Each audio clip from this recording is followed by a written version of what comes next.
روز و روزگارتون بخیر و شادی باشد بیننده های عزیز ارجمند هواداران همیشگی فوتبال بخصوص آنهایی که با رقابت های فوتبال تاجیکستان توجه دارند، مخصوصا بازی برای دریافت سوپر جام تاجیکستان یا ابرجام تاجیکستان در سال جاری که امروز دو دسته چمپیون فعلی مملکت باشگاه استقلال دوشنبه و برنده فعلی جام تاجیکستان رگار تدز ترسونزاده در ورزشگاه مرکزی حصار باستان با هم رقابت میکنند و برای به دست آوردن سوپر جام تاجیکستان در سال جاری مبارزه خواهند بود.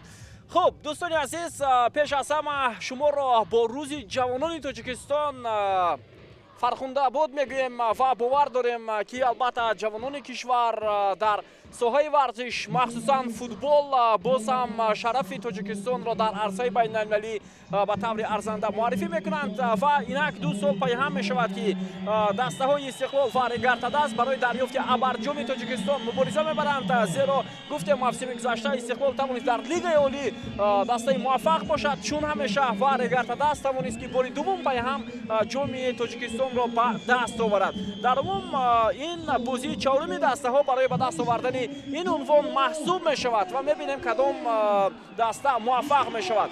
دوستان عزیز، حالا سوپر جام تاجیکستان با میدان در گذشته یکی از موفق ترین فوتبالبازان کشورمان سهراب حمیدوف وارد میدان میکند، نفری که در حیط دسته رگار تدز سالهای 2004-2005 هنرنمایی کرده است و یکی از فوتبالبازان بسیار خوب کشورمان است که 3 کرات چمپیون تاجیکستان شده است و همچنین باز جام تاجیکستان و دیگر جایزه ها را هم به دست آورده است و یکی از نشانزن‌های در گذشته خوبی دسته یکچین فوتبال کشور هم محسوب میشد. با رگار تدز او 2 کرات چمپیون تاجیکستان است سال 2004 و همچنین سال 2007 و پیش از اون باز در حیط دسته ورزاب هم سهراب حمیدوف در مسابقه قهرمانی فوتبال کشور موفق شده است. خب امروز بازی به نهایت بازی مهم، بازی حساس است، هرچند ابرجام تاجیکستان همیشه در آغاز موسم برگزار میشد، ولی اینک میبینیم که حالا در میانه موسم صورت گرفته ایستاده است و اینک دو دسته گفتیم استقلال دوشنبه و رگار تدز ترسونزاده با هم رقابت میکنند و این بار دوم پیهم می شود که آنها 2 سال پیهم اصلا در بازی برای به دست آوردن این عنوان تلاش خواهند کرد. سال گذشته دسته استقلال از روی ضربه های پنالتی با حساب 5-4 بر تیم رگار تدز غلبه به دست آورده بود و این وقوعی در همین ورزشگاه 25 می در عرفه روز جهانی فوتبال برگزار شد و فوتبالبازان تیم استقلال با رهبری ایگور چرفچنکو توانستند غلبه به دست آورند. اون زمان هم علیشیر توختای سرمربی دسته رگار تدز بود و این سال نتیجه چی خواهد بود وقت نشون میدهد. هرچند در رگار تدز همون مربی علیشیر توختای فعالیت میکند، اما در استقلال مربی بازیگران اندکی دیگر هم شدند. برای مثال موسم گذشته در حیط دسته استقلال نیکولا ستوچیچ بازی میکرد، جوشوا اکپوچ، خب رومیش جلیلوف هنرنمایی میکرد، بعدا لورنس نیکولاس، ریزو دهقانی و باز руслан خیلوف، احتم نظرов، جوزеф اوکورو، манучер جلیلوف، شهرام سلیمانوف و این سال این بازیگران نیستند و با جای این فوتبالبازان البته بازیگران دیگر با حیط دسته استقلال جلب شدند و میبینیم که آنها برای به دست آوردن اولین جایزه خود در سال 2026 چگونه مبارزه برده میتوانند. رگار تدز هم این سال با گام‌های بزرگ وارد رقابت‌های فوتبال تاجیکستان شد و می‌بینیم که آنها با چه نتیجه دست می‌یابند. عموما رگار تدز اینک بار پنجم است که برای به دست آوردن این عنوان تلاش خواهد کرد. حالا دعوت می‌کنند از هر دوی دسته ها که وارد ورزشگاه شوند و چون الان قبل از آغاز رقابت هم ما متوجه خواهیم شد با سرود ملی جمهوری تاجیکستان که صدا داده می‌شود. امروز فوتبالبازان شهر دوشنبه با لباس‌های سرخ و بازیگران شهر ترسونزاده با لباس‌های سفید ҳунарнамоӣ хоҳанд кард. мо аз фурсат истифода бурда ҳам ба Истиқлол, ҳам ба Регар Тадаст барои муваффақият таманно мекунем ва бовар дорем ки як футболи ҳақиқиро бо иштироки ин ду дастаи овозадори футболи кишварамон имрӯз тамошо хоҳем кард. Вале мухлисон дар варзишгоҳ хеле ва хеле кам ба назар мерасанд, шояд назар ба дигар бозиҳо барои ба даст овардани суперҷоми Тоҷикистон. Хуб, бола суруди миллии кишварамон садо медиҳад, биёед гӯш меандозем ва баъдан бармегардем ба идомаи пахши мустақими худ.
арҷманд бозӣ барои ба даст овардани барҷоми Тоҷикистон дар арафаи ҷашнгирии рӯзи ҷаҳонии футбол ҳам баргузор мешавад ки фикр мекунам ин то як андоза хеле ва хеле хуб ҳам ҳаст ва ин шабу рӯз дар тамоми кишвар албатта рӯзи ҷаҳонии футболро мардуми кишвар таҷлил доранд ва ҳамчунин имрӯз гуфтем рӯзи ҷавонони Тоҷикистон ҳам ҳаст ки аксари бозингароне ки дар ҳайати ҳар ду даста ҳастанд онҳо ҷавон мебошанд. ҳатто ҳайати довароне ки барои бозии имрӯза гузошта шудааст ва бори аввал дар фаъолияти Бахтиёр Комилов довар аз шаҳри Кӯлоб ӯ барои албатта доварӣ кардани бозии суперҷом муваззаф шудааст. ба ӯ барор мехоҳем, як довари хеле ҷавон ва ояндадор.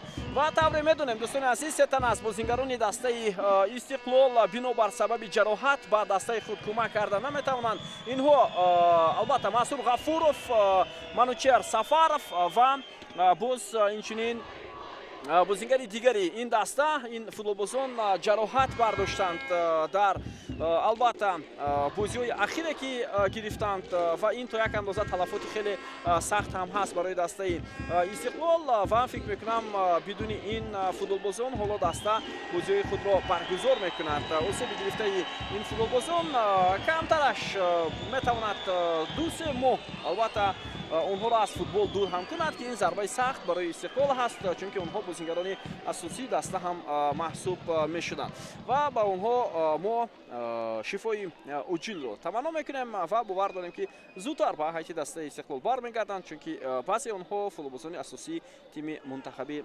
кишвар ҳам ҳастанд.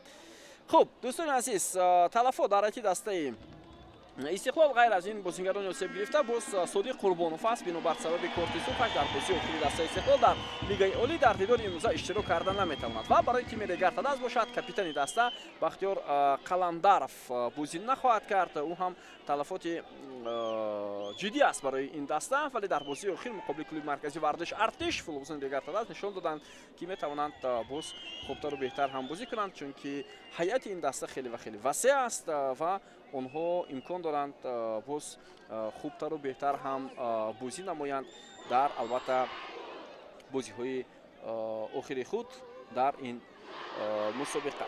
хуб, дӯстони азиз, мо гуфтем Масур Ғафуров аз ҳайати дастаи Истиқлол, Манучер Сафаров, инҳо бинобар сабаби ҷароҳати худ ба дастаашон кӯмак карда наметавонанд ва албатта ки ба ҷои инҳо аллакай сармураббии даста Виталий Левченко дорад бозингаронеро ки метавонад аз онҳо истифода барад. умуман сармураббии дастаи Истиқлол ҳам қабл аз оғози мавсими имсола ҳайаташро мукаммал карда буд ва то як андоза бозингарони зиёдро ҳам ба ҳайати даста ҷалб кард барои мавсими имсолаи чемпионати мамлакат. خب همه چیز آماده است برای شروع رقابت، همه چیز آماده است برای آغاز بازی و ما هم آماده هستیم. بیننده عزیز صدای اشتراک داور رو منتظر هستیم که از مرکز میدان صدا میدهد و باور دارم که دسته ها بازی خوب و جالب رو برای ما و شما پیشکش میکنند. و بیایید در همین لحظه ها که حالا شاید چند ثانیه دیگر باقی مانده است حیاتی تیم ها رو برای شما گفتگو داریم، چون که در جریان بازی توجه ما هم بیشتر روان شود با جریان رقابتی دسته ها. خب هیئت دسته استقلال که به حیث میزبانی نامینالی هم هست و اونها با لباس‌های سرخ گفتیم بازی میکنند در دیدار امروز هم چنین است، ولی حالا چنین معلوم میشود که بختیار کاملوف صدای اشتراک خود را بلند خواهد کرد. خب در دروازه رقم 78 دنیس کاولینوف است، در خط محافظه رقم 13 ایوان زوتکو، رقم 50 یوسیپ توماشویچ، رقم 26 ایکیچ فرانه، رقم 23 علیجان کراماتلوزاده، رقم 3 تبریز اسلاموف، در مرکز میدان رقم 6 امیربек جورابویف، رقم 11 محمدجان رحیموف، 25 فرانه چریاک، رقم 10 علیشیر جلیلوف کاپیتان دسته و در خط حمله رستم سایرов تحت رقم 9 بازی خواهد کرد. ویتالی لفچنکو سرمربی این دسته است. و اینک از مرکز میدان حالا فوتبالبازان دسته استقلال بازی رو شروع میکنند و یک بار حمله خود را از کنار چپ میدان آغاز کردند. هیئت دسته رگارتاداس اونها با لباس‌های سفید بازی دارند. در زبان رقم 38 تکم سیورین لگراند است، در خط محافظه رقم 27 دلیر امام نظرов، 66 асилбек тимуров، رقم 44 جوزеф فئونبا، 74 سوربون غیاسов و در مرکز میدان رقم 88 عبدالرحمن نوزیموف، رقم 6 این давид ацам، رقم 13 کاپیتان دسته رگارتاداس نوزیم باباجانов، رقم 7 عزیزبек حیاتов، در خط حمله رقم 11 فریدون давлатов، رقم 99 نگولو ابومو بازی میکنند. علیشیر توختаев مربی برای ما و شما آشنا، سرمربی دسته رگارتاداس است. هیئت داوران رو برایتون ما بالاتر گفتیم که امروز با بختیار کاملوف کمک میکنند سوربون احمدزاده و طاهری بهرام، هر دو در کنارها فعالیت میکنند و در نقش داوری چهارم اینجا امیرجان خورکاشف از شهر دوشنبه فعالیت میکنند و سه نفر در نزیور هستند با راهبری زوحال خوجانظر و اسماعیل نورالیف و شریفبек نوریدینов و باور داریم که لحظه های بسناک البته که در بازی امروز هم کمتر خواهند شد. حالا حملهگری دسته رگارتاداس با توپ و ببینید که اونها بازیگران تیم رگارتاداس چگونه بازی خود را بر راه می‌نهند. نوزیم باباجانов و استقلال رگارتاداس در موسم امسال حالا در جدول مسابقه موقع‌های بسیار خوب هم دارند. استقلال در زینه دوم است با 19 گل، هرچند اونجا از روی شمار زیادی گل‌ها و کم سردانی گل‌ها استقلال نظر به کلوب مرکزی ورزش ارتش که در زینه اول است در یعنی بهتر هست نشان دادش و همین چیز رو هم ویتالی لفچنکو در نشست مطبوعاتی ابراز کرد با نمایندگان فدراسیون فوتبال کشور که چرا این گونه هست وقتی دسته ما هم 19 امتیاز دارد، گل‌های برابر زده است با تیم ارتش، اما از همه کمتر گل سرد است، 2 گل، ولی در زینه دوم قرار دارد و البته یک موضوع علاهیده هم هست. حالا قاعده بازی ویران کرده می شوند از جانب امیربek جورابویف. داور اینجا ضربه جریمه‌ای تعیین میکند با نفی بازیگران تیم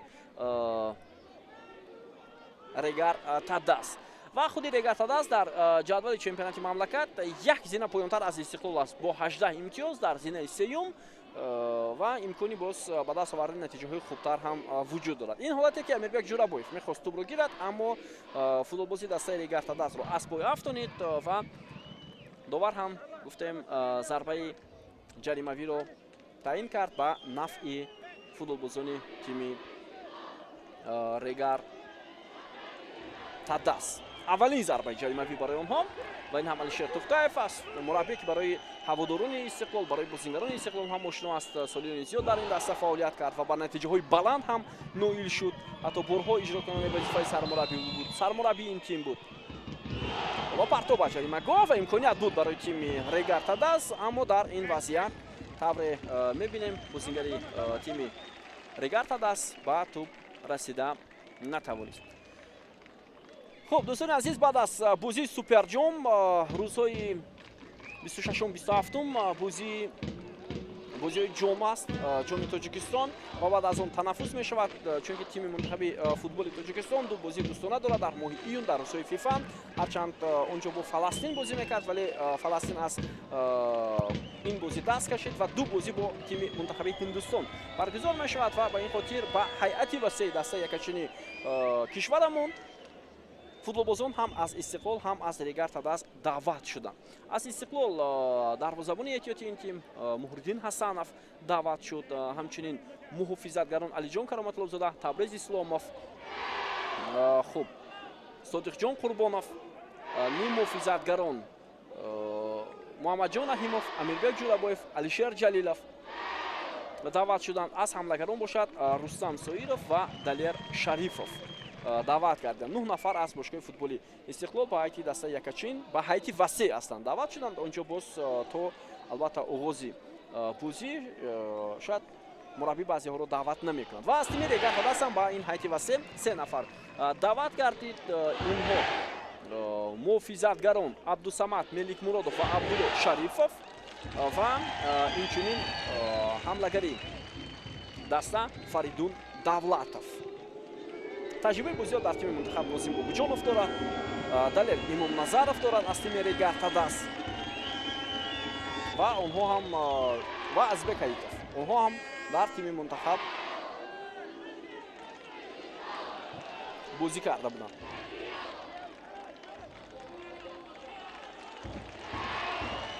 ҳоло аз дақиқаи аввал тавре мебинем ташаббус нишон доданиянд футболбозони тими Регартадас. Асилбек Тимуров имсол дастаҳои Истиқлол Регартадас як маротиба бо ҳам рӯбарӯ шуданд.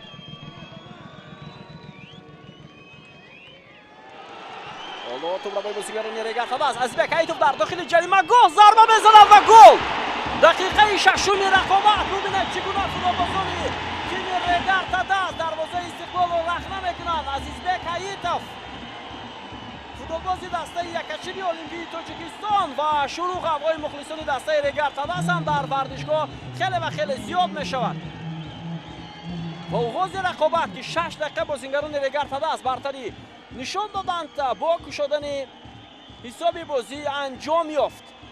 чӣ гуна дар ин вазъият дарвозабони дастаи Истиқлол натавонист дарвозаашро аз гол эмин нигоҳ дорад. ӯ метавонист ягона шонси баргардондани зарбаи Азбек Ҳаитов ин дарвозабон буд. вале мо хатои муҳофизатгари дастаи Истиқлолро дар ҳамин вазъият бояд хотиррасон шавем. Азбек Ҳаитов ҳам бисёр хуб ҳунарнамоӣ кард. вариантҳои пасниҳӣ буд барои ин бозингар, вале маҳз зарбаро интихоб кард.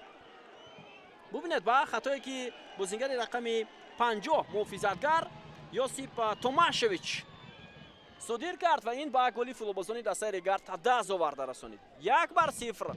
ҳоло бозингарони Регартадас пешсаф мешаванд. ба ҳар сурат оғози бозӣ аст. мо акнун ҳоло ҷавоби футболбозони тими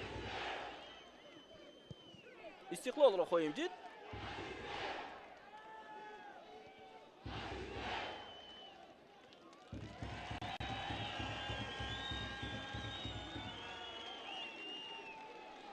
Далер Имомназаров, Собон Ғиёсов, Фаридун Давлатов ва инҷо боз ҳам муқобили ӯ хато сурат мегирад аз сӯи футболбозони дастаи Истиқлол. Имомназаров барои баъзе аз футболбозон ин бозӣ ҳам аҳамияти калон дорад. он бозингароне ки қаблан дар рафи дастаи Истиқлол ҳунарнамоӣ мекарданд. паси Нозим Бобоҷонов ба канори чап таваҷҷӯҳ мекунем. боз ҳам Ҳаитов партоби ӯ ва бозингарони тими Истиқлол ин вазъиятро бартараф карданд. туп дар ихтиёри меҳмонон аст. аслан Регартадас ба ҳайси меҳмон бозӣ дорад, Истиқлол ба ҳайси мизбони наминалӣ. идомаи ҳамлаи бозингарони Регартадас. خب برای بعضی بازیگران گفتیم مخصوصا برای نوزیم بوبوجونов که در حیط دسته استقلال تجربه بازی رو دارد. او سال 2016 و یک مرتبه دیگر سال 2018 در حیط دسته استقلال تجربه بازی رو داشت. سال 2016 17 و بعدا باز سال 2018 19 در حیط دسته استقلال هنرنمایی کرده است و با نتیجه های بلند هم نویل شده است. و بعدا بازیگر دیگری که در حیط دسته استقلال تجربه بازی رو دارد این دلیر امامنظرов. او در حیط این دسته سالهای 2021 23 هنرنمایی کرده بود و با تیم استقلال 3 کرات عنوان قهرمانی رو هم به دست آورده است. حالا در حیط دسته دیگر تا دست هنرنمایی میکنند. به توجه میکنیم با ادامه حمله بازیگران تیم استقلال. ضربه از مسافه دور و بسیار ضربه خطرناک برای دروازه‌بان تیم رگارتا دست بود. این کاپیتان دسته استقلال علیشیر جلیلوف بود که از همین موقع حالا ضربه زد. بسیار ضربه خطرناک داشت و دروازه‌بان تیم رگارتا دست هم که اینک دومین بازیش با پیرانهای این دسته است در حیط اساسی این وضعیت رو برطرف کرد. تکم لگراند، اسیلبک تیمورов، فریدون давлатов، اسیلبک تیمورов، ژوزف فئونبا، دلیر امامنظرов. ادامه حمله بازیگران تیم رگارتا دست از کنار چپ میدان. به توجه میکنیم با حمله فوتبالبازان تیم رگارتا دست باز هم ازیبک حییتوف پرتاب او را به جریمه‌گاه میبینیم و مبارزه محافظتگری دسته استقلال این وضعیت رو برطرف میکند. به توجه میکنیم با ضربه‌ای که علیشیر جلیلوف داشت، بسیار ضربه خوب و تیربار و دروازه‌بان تیم رگارتا دست هم با یک مهارت بلند توانست ضربه رو برگرداند. توجه میکنیم با اولین ضربه کنجی در بازی امروزه و اون هم به نفع بازیگران رگارتا دست. نوزیم بوبوجونov،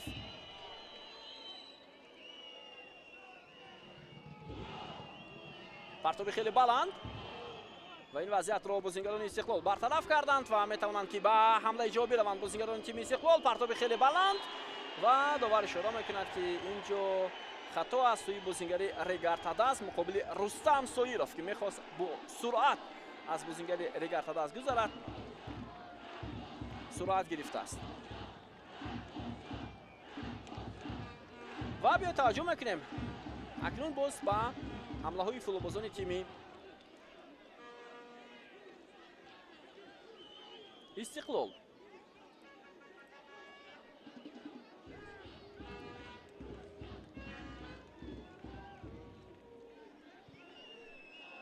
پرتاب خیلی بلند و با سراغ نوعمیق. باری اول دسته ها سال 2011 با هم رقابت کرده بودند برای به دست آوردن ابرجام تاجیکستان. اون زمان استقلال با رهبری عالمجان رفیقوف در لیگای اولی و جام تاجیکستان غلبه کرده بود. رگارتا دست باشد که زینه دوم را به دست آورد برای سوپر جام مبارزه بردند. یک گل دلشاد موسیف همون سال در دقیقه 113 پیروزی دوشانبه رو تامین کرده بود. و بعدا بعد از یک سال استقلال با حیث چمپیون تاجیکستان و رگارتا دست برنده جام کشور با هم دیدار کردند. دو گل یوسف ربیف در دقیقه 35 و ابراهیم ربیموف 85 پیروزی شاگردان رفیقوف رو تامین نموده بود. دومین حمله استقلال پرتاب خیلی بلند و تکم در زمان تیم رگارتا دست توپ را داشته میگیرد. بار سوم رگارتا دست سال 2013 پای هم باز هم برای به دست آوردن سوپر جام مبارزه برد ولی اونجا هم به جایزه موند زیرا روشن با حساب 2-1 این تیم را شکست داده بود. فوتبالبازان شهر دوشنبه باشند بعد سال 2013 12 مرتبه دیگر برای این جایزه مبارزه بردند و در 10 تاش پیروزی به دست آوردند. در 2 تا باشد مغلوب شدند از حاصلات و روشن. استقلال از همه بیشتر 13 مرتبه ابرجام تاجیکستان را به دست آورده است. سال گذشته هم بار اخیر رگارتا دست و استقلال با هم رقابت کردند و گفتیم وقتی اساسی رقابت و ایلاوگی مساوی انجام یافت و بعدا از روی سلسله ضربه های پنالتی استقلال غلبه کرد. یک پنالتی را هم دلیر امامنظرов از تیم رگارتا دست اجرا کرده نتوانست. لاتاری است البته سلسله ضربه های پنالتی. تا این دم استقلال 13 مرتبه суперҷоми тоҷикистонро ба даст овардааст. равшан 2 маротиба, ҳосилот 1 маротиба. Тамом. Дигар ягон даста муваффақ нашуданд. Регарта даст 4 маротиба дар бузии ниҳоӣ, яъне барои ба даст овардани ин ҷоиза мағлуб гардидааст. хуҷанд ҳам 4 маротиба. солҳои 2016, 19 ва 22. соли 2016 албатта онҳо аз Истиқлол 3-2 мағлуб шуданд. соли 2019 ҳам Истиқлол 3-0 хуҷандро мағлуб кард. соли 2020 ҳам 2-1 ва соли 2022 бошад 1-0. 4 маротиба хуҷанд аз Истиқлол мағлуб шудааст. вахш ҳам 1 маротиба мағлуб шуда соли 2010. он замон маҳз аз Истиқлол. Истиқлолро он замон Салоиддин Ғафуров роҳбарӣ мекард. ҳоло бо ту бозингарони Истиқлол Алишер Ҷалилов, Рустам Соиров ва тӯбро мерасонад. Рустам Соиров ба канори майдон. Табриз Исломов идомаи ҳамлаи дастаи Истиқлол, вале Имом Назаров фурсат намедиҳад ба бозингарони тими Истиқлол. зарбаи такам муваффақ шуданд бозингарони Истиқлол, вале Жозеф Феумба ҳам хеле бо як ҳаракати хеле ҷасурона ин вазъиятро рафт кард.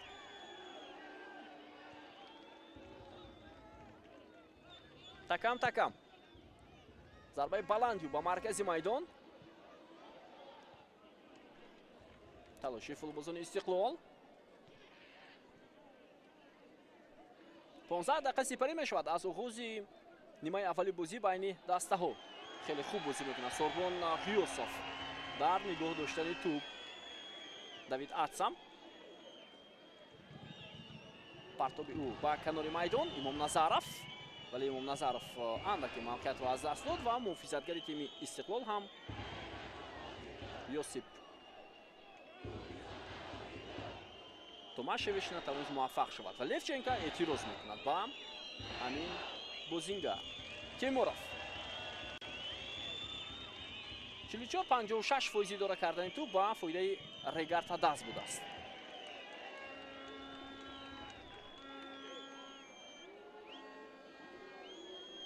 Рустам Соиров, Табриз Исломов,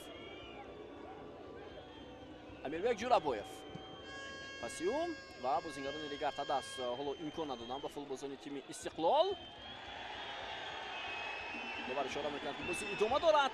мутаваҷҷеҳ мешавем Томашевич ва ӯ кӯмак мекунад бозингари рақами 25 Фарамид Чиряк. пас ба канори чап Табриз Исломов, ирсоли хеле баланд. Ҷозеф Феумба тӯбро берун кард. Томашевич ва Феумба ҳоло тӯбро мегирад. Нозим Бобоҷонов, идомаи ҳамлаи дастаи Регарта даст. Нозим ба маркази майдон шитоб мекунад. ҳоло танҳо 2 нафар бозингари тими Регарта даст дар хати ҳамла. Нозим ва довар ишора мекунад ки ин ҷо ҳам ҳеҷ чиз нест.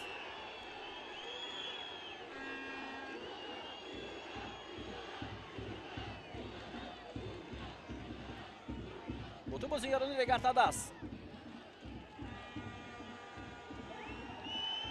Алишер Ҷалилов, Чиряк, Томашевич,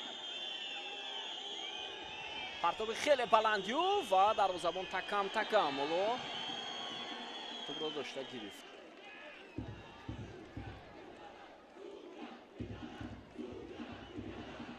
бозингари Регарта даст ба назарам он ҷо осеб гирифтааст. Нозим Бобоҷонов ва довар ишора ҳам накард ки инҷо қоидаи бозӣ вайрон шудааст ё на. ин ҷо бубинед то як андоза аз сӯи муҳофизатгари Истиқлол қоидаи бозӣ вайрон шудааст. ҳолати такрор ҳам ин чизро нишон медиҳад. ӯ то як андоза корпус ҳам ки гӯем монд, вале саъди суръатафзоии бозингари тими Регарта даст шуд. ҳоло шояд ҳолати бозингари тими Регарта даст хуб аст.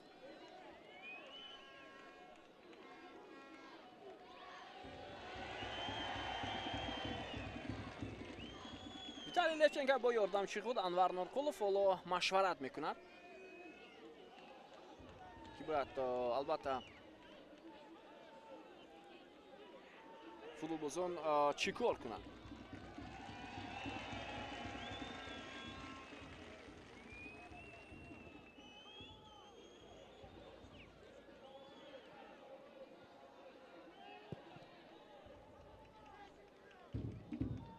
مبارزه در مرکز میدان. عبدالرحمن نظیم موفق شد. حالا فریدون دولتов پس دوباره با او انجام می شود و حالا توپ در میدان است ولی توپ از میدان بیرون نشده است. ادامه حمله دسته ریگارتاداس رو میبینیم. دولتov پرتابی او و ضربه، اینجا یک ضربه دیگر از سوی بازیگران ریگارتاداس. بهترین فرصت بود برای شاگردان علیشیر توختاєв. اگرچه ضربه انجام داده حملگری دسته ریگارتاداس اندک دشوارتر هم بود، نظیم باباجانov بود است، ولی ازیبک حییتов میتوانست ضربه را خوبتر انجام دهد. در همین حالت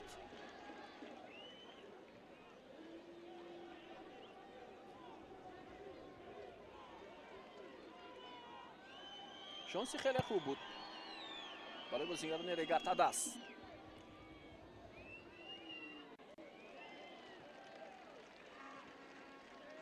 در بازی امروزه دوستان عزیز سیستم وار هم فعال است. از همین خاطر هر لحظه بحثناک، هر لحظه که یک اندازه میتواند شوبه ها را به میان آورد وار دخالت کرده میتواند. کارت سرخ، پنالتی از همه مهمتر.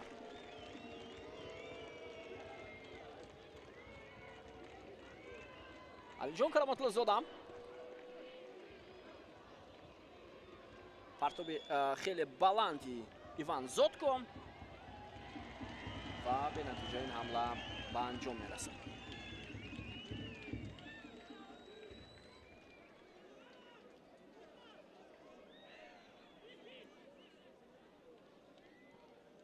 البته تو یک اندازه شاید برای استقلال مشکل باشد موسم امساله، ولی آنها حتما به حالت بهترین خود برگشته میتوانند. استقلال در بیشتر موارد در مرحله اولی مسابقه در فوتبال کشور اندک مشکل میکشد، ولی وقتی به خود میآیند آنها حریفان را بدون مشکلی مغلوب کرده هم میتوانند. حالا یک دوره‌ای فکر میکنم شاید دشوارتر هم باشد، ولی در اصل استقلال میتواند باز به حالت بهترین خود هم برگردد. حسام سایرов توپ را با بسیار خوبی این حملهگر حالا ضربه سایرов و تکم اینجا حرکت کرد و توپ از دستانی دروازه‌بانی دسته ریگارتاداس از میدان بیرون شد. اولین ضربه کنجی برای استقلال. رقابتی رستم سایرов مقابل محافظتگر ریگارتاداس بود. اینجا من فکر میکنم هیچ قاعده ویرانکنی به نظر نرسید و تا لحظه آخرین مبارزه برد حملهگری استقلال. بیاید میبینیم به اولین ضربه کنجی فوتبالبازان استقلال امیربek جورابویف پرتاب خیلی بلند و خیلی خطرناک برای دروازه‌بان ریگارتاداس. این وضعیت برطرف می شود و در مقابل حملهگر نگولو ابوما اندک خطا صورت گرفته است. ایوان زودکو بود در این وضعیت.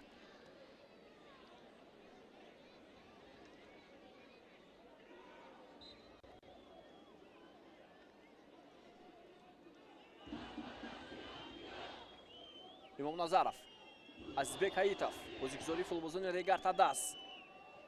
давид атсам پاس به مرکز عبدالرحمن نظیمов ازیبک حییتов ارسال توپ به نظیم باباجانov. حالا ادامه حمله بازیگران ریگارتاداس. امام نظرов خیلی خوب توپ را نگاه می‌دارد در مقابل بازیگران استقلال. давид атсам پاسی او و این پاس سرعت بلند داشت و ابوما توپ از میدان بیرون می شود. حملهگری دسته ریگارتاداس بازیگری بسیار جوسه هم هست بیننده عزیز و این بازیگر شاید شما فکر کنید که سن سالش از 25 بالا است، اما خطا میکنید اگر همین گونه فکر نماید. این بازیگر بالا خیلی جوان است، خیلی جوان است. بازیگری رقمی 99 دسته ریگارتاداس. تنها 20 سال است فوتبالباز کامرونی. متولد سال 2006 بوده است. ضربه جریمه‌ای نوبتی برای تیم استقلال.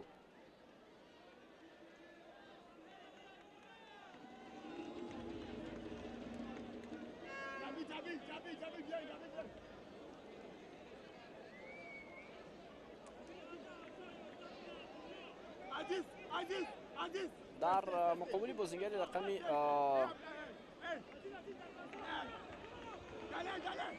این وضعیت کلی بازی ویران شد.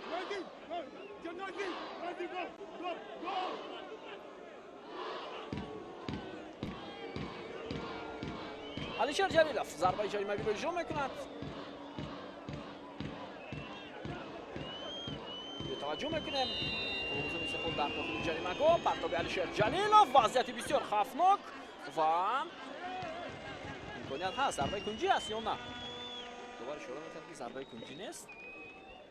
توپ از پای بازیگر دیگر تدست از میدان بیرون شد یا نه؟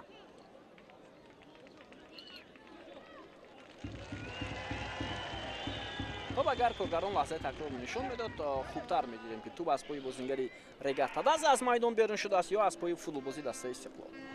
خب سالهای اخیر میبینیم که هم استقلال هم ریگر تدست شرف فوتبال ما رو در عرصه بین‌المللی معرفی کرده ایستادند و این سال هم شاگردان ویتالی لیفچنکا در مسابقه سومین درجه سطحی باشگاهی در آسیا شرف فوتبال ما را دفاع خواهند کرد در مرحله گروهی جامی یا لیگ دعوت کنفدراسیون فوتبال آسیا و هدف استقلال این سال پیروز شدن است و امتیازهای یا خالهای تاجیکستان را در این مسابقه و در آسیا بلند کردن است. من فکر میکنم سالهای اخیر استقلال با به دست آوردن نتیجه های خوب ریتینگ فوتبال ما را در عرصه جهان عرصه آسیا بلند کرده ایستاده است و سال گذشته هم در مسابقه سطحی باشگاهی در آسیا آنها امتیاز خیلی خوب گرفتند برای رفتن به مرحله پلی آف، اما تنها تناسب توپ ها امکان نداد که دسته برابری ایگور چلیفچنکا و داوری دیگر رود و این سال میبینیم در لیگ دعوت آنها چگونه برآمد میکنند و چند روز پیشتر هم فهرستی کشورهای آسیا معین شد و سال آینده چمپیونی تاجیکستان در یک امکانیت دیگر در بازی پلی آف لیگ قهرمان‌های دوی آسیا بازی میکند و برنده جام باشد در مرحله گروهی لیگ دعوت کنفدراسیون فوتبال آسیا برآمد خواهد کرد. فشار بازیگران ریگر تدست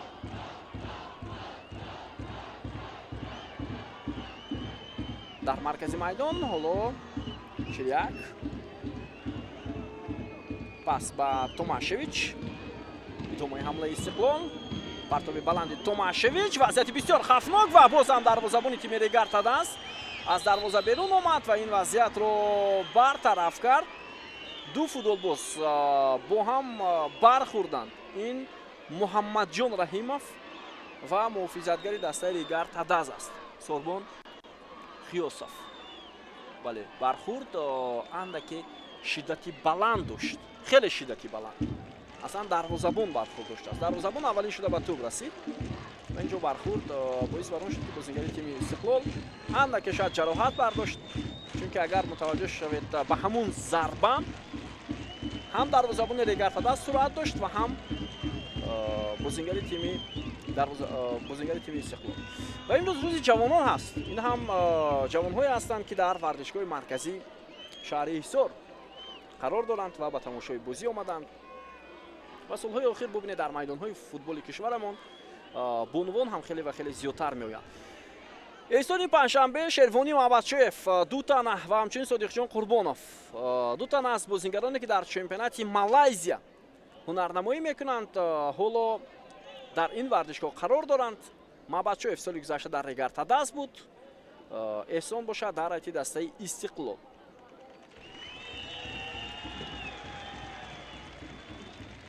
گل زده ازیبک حییتوف در دقیقه ششم ببینید چگونه خوب اجرا شده بود، مهارت انفرادی این بازیگر خیلی و خیلی بلند هم بود. مسابقه قهرمانی یا سوپرلیگ مالایزیا هم بیننده عزیز به پایان رسید. دسته که اونجا احسان پنجشنبه و شیروانی محمدشویف بازی میکردند زینه پنجم را گرفت. آخرین بازی خود را آنها 15 می انجام دادند و در سفر غلبه کردند با 36 امتیاز زینه پنجم را اشغال کردند. جوهر توانست با موفقیتش به لیگ الیت لیگ قهرمان‌های آسیا را خواهد گرفت و اکنون шояд эҳсону шервони амачоев дар трансфери тобистона ба яке аз дастаҳои тоҷикистон мезананд ё фаъолияти худро боз дар Малайзия идома диҳанд. Инро вақт нишон медиҳад. Инро вақт нишон медиҳад. дӯстони азиз, идомаи ҳамлаи дастаи Истиқлол. Соиров, Амирбек Ҷурабоев,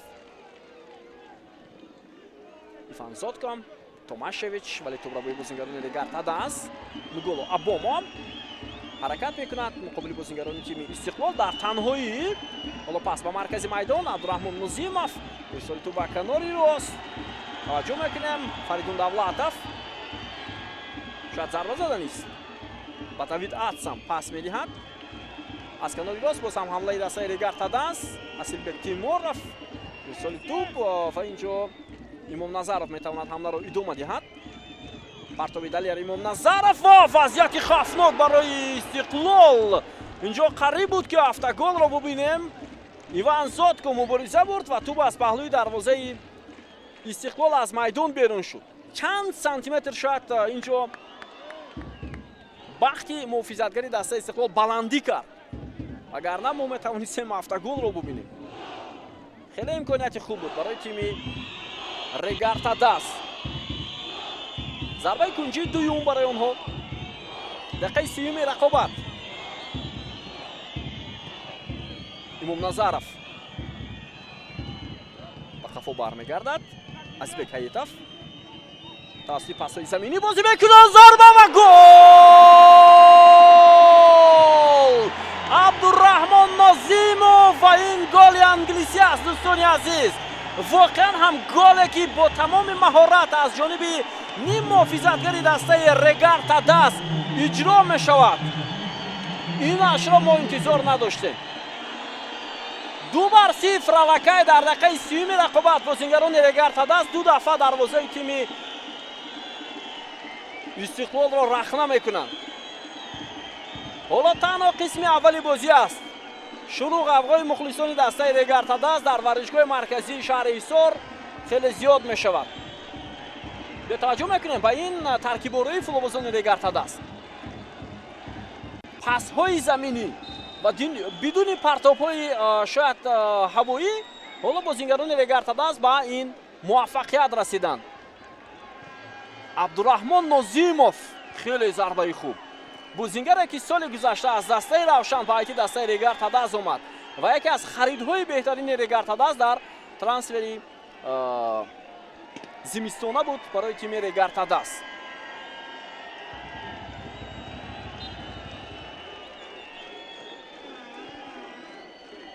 инак ду гол мезананд, вале мо ҳеҷ талоши ҷиддӣ бозингарони Истиқлолро надида истодем. дастае ки ҳамеша ба ҳарифон фишор меовард. ҳоло боз ҳам тӯбрабои бозингарони Регар Тадас. Нозим Бобоҷонов зарбаи навбатӣ ва ин зарба ҳам хавфнок буд. дарвозабони тими Истиқлол ин дафъа маҳорати баланд нишон дод. Денис Кавлинов мавҷи дигари ҳамлаи дастаи Регар Тадас. боз ҳам имконият барои футболбозони Регар Тадас ва футболбозони Истиқлол дар ҷаримагоҳ ин вазъиятро бартараф карданд. паси Амирбек Ҷурабоев хато меравад. бетаваҷҷӯҳ мекунам ба зарбаи Нозим Бобоҷонов. дарвозабон андаке аз дарвоза берун омада буд ва шояд ҳамин сабаб шуд ки ӯ зарбаро баргардонад.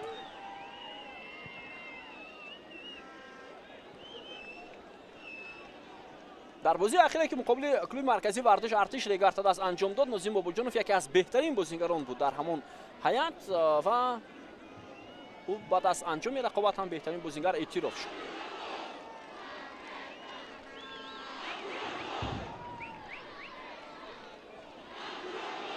Ҷозеф Умба ҳоло аллакай тағйироти нахустин дар айти дастаи Истиқлол анҷом мешавад. фикр мекунам барои Виталий Левченко ҳоло шояд фаҳмон нест. ҳунарнамои баъзе аз бозингарон. Нозим Бобоҷонов идомаи ҳаракатҳои ӯ. Фаридун Давлатов, Нозим Бобоҷонов, вале ҳарду ҳам натавонистанд муваффақ шаванд.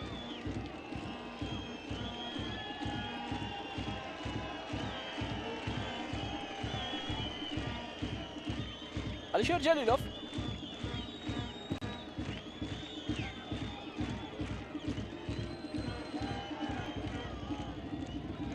Абдураҳмон Нозимов давид атсам миёнаи майдон бештар озод аст барои футболбозони Регарта аст. Ин чизро аллакай шумо ҳам бинандаи азиз эҳсос карда истоде аз ҳунарнамои ниму физатгарони тими Регарта аст. Нуголо Абомо тӯбро аз даст медиҳад. ҳоло дар ҳайати дастаи Истиқлол гуфтем бозигари эҳтиётӣ ба майдон омаданист. ин футболбози рақами 44 муҳофизатгар Мустафо Ҳасанбеков аст. кадом муҳофизатгар ҳоло ҳунарнамояш барои Левченко нофаҳмо аст. ҳоло вақт нишон медиҳад. онҷо дар голи аввали Регарта даст Томашевич хато кард. дар голи дуввум ҳам аз ҳамин мавқеъ гол зада шуд. Имом Назаров, Ҷозеф Феумба, Давид Атсам.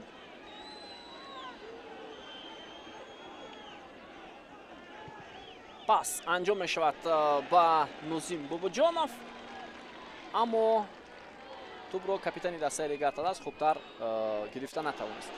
хуб, тими Истиқлол гуфтем аз ҳама зиёдтар 13 маротиба абарҷоми Тоҷикистонро ба даст овардааст. Регарта даст ягон маротиба дар таърихи мавҷудияти худ ки имсол бори 17 аз суперҷом баргузор мешавад муваффақ нашудааст. барои мешавад футболбозони шаҳри Турсунзода ангезаи баланд доранд барои муваффақ шудан, вале ин ҳоло поёни бозӣ нест. онҳо агар фикр кунанд ки аллакай муваффақ мешаванд, ин хато аст. ҳоло бозӣ дар пеш аст ва такам инҷо маҳорати хеле баланд нишон медиҳад.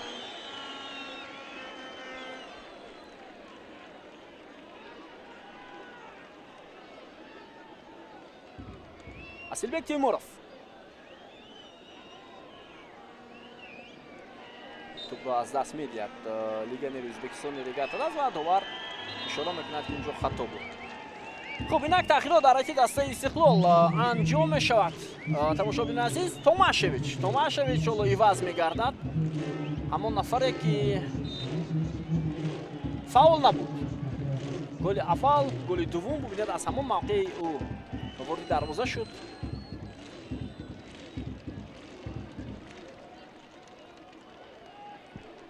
Имом Назаров, Азбек Ҳаитов, Чиряк, Мустафо Ҳасанбеков, бозигаре ки нав аз ҷоми Осиё омад, дар ҳайати дастаи 17 солаҳои кишвар бозӣ кард. идомаи ҳамлаи дастаи Истиқлол, фурсат барои Истиқлол ва Алишер Ҷалилов метавонист ҳоло зарбаашро хубтар иҷро кунад. шояд натавонист ки тӯбро нигоҳ дорад бадан зарба занад. шояд саросима шуд, шояд пояш лағжид. ҳоло афсӯс ҳам мехӯрад капитани дастаи Истиқлол. бетаваҷҷӯҳ мекунем. нигоҳ доштани тӯб андаки қулай набуд барои нимуҳофизатгари дастаи Истиқлол.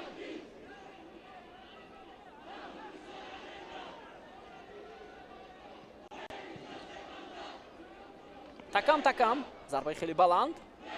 Амирбек Ҷурабоев, Табрез Исломов,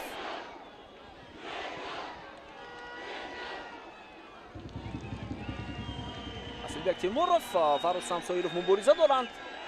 бозигари Регарта даст ҳоло аз поя афтид. албатта рақобат дар майдон рақобат аст, вале дар бештари маврид бубинед бозигарон ҳатто аз ҳамдигар узр мепурсанд, ҳамдигарро аз ҷой бармехезонанд. ин эҳтиром аст, ин касбияти баланди бозигарро нишон медиҳад. вале бозигаре ки агар аз ҷой бархезаду даъво кунад бо ҳариф, ин ҳам аз рӯи касбият нест. ва бештар бозигарон аз лиҳози равонӣ бояд худтару беҳтар омода бошанд. идомаи ҳамлаи дастаи Истиқлол, боз ҳам бенатиҷа. Мустафо Ҳасанбеков хуб бозӣ кард. идомаи ҳамларо мебинем. Соиров, Чиряк, ҳоло партоби ӯ ва Абдураҳмон Нозимов зуд тӯбро аз ҷаримагоҳ зада берун кард. муаллифи голи дуввуми дастаи Регарта даст.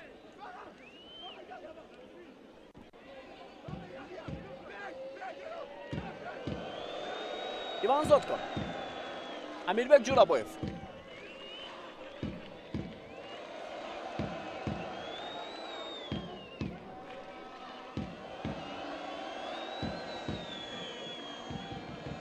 ва идомаи ҳамлаи дастаи Истиқлол аз канори чапи майдон. ҳоло партоб акнун анҷом мешавад. гузаришҳои бисёр хуби бозигари тими Истиқлол ва муваффақ нашуд. ин хатои ӯ буд ки дар амалкарди якуми дуюм пас надод ва ҳам дастаҳояш ки интизори пас буданд дар дохили ҷаримагоҳи тими Регарта даст. вале ин корро Фране Икич انجام دادن نتوانست.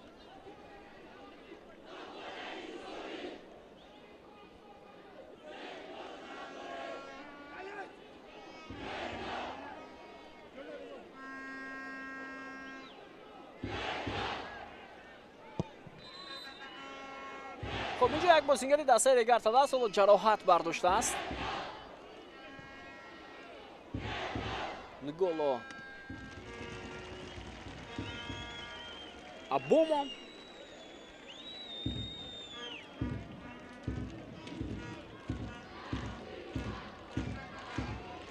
والله алишер Тукаев چی شده میکنه همراه فرهاد خولبеков یاردمچی خود.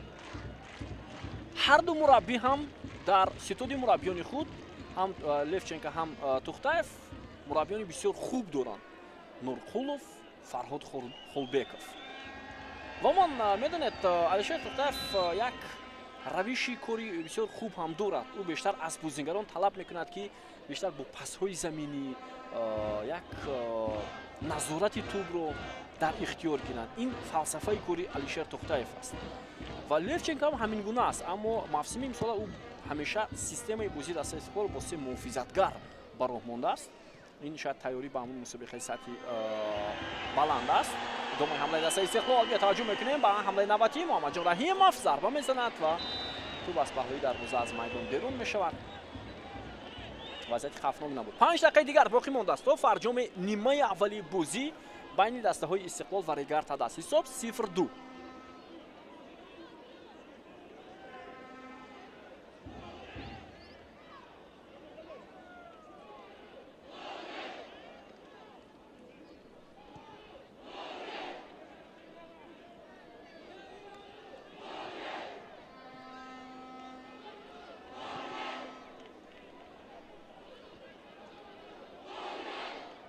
به نظرم در گزارش محمد جان رحیمов اندکی شاید افساید هم بود. امام نظرов حرکتی اون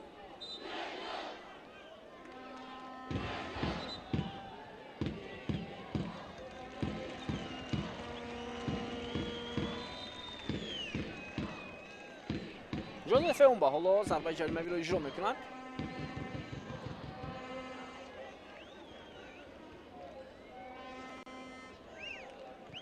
پرتاب خیلی بلندی فیونبام و توپ از میدان بیرون می شود.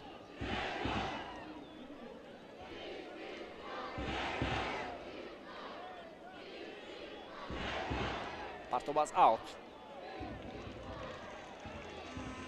و اکنون توپ رو گرفتن بازیگران تیم ریگارد است و اینجا در حقیقت دسته ریگارد است هم تغییرات می شود. شاید حمله‌گر نگولو ابومو بازی رو ادامه داده نمیتواند که شهرزاد محمدیف آمادگی دارد. سربان غیاسов امام نظرов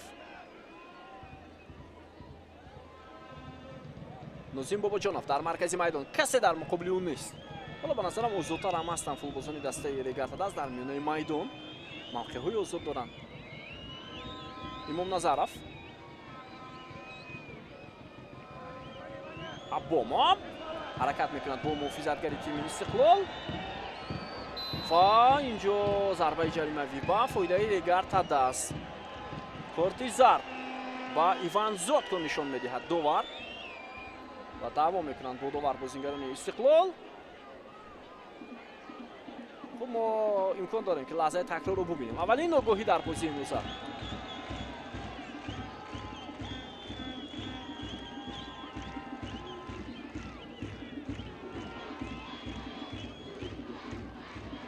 خب توجه میکنیم رقابتی ابومو و ایوان زوتکو. اینجا رقابت بود.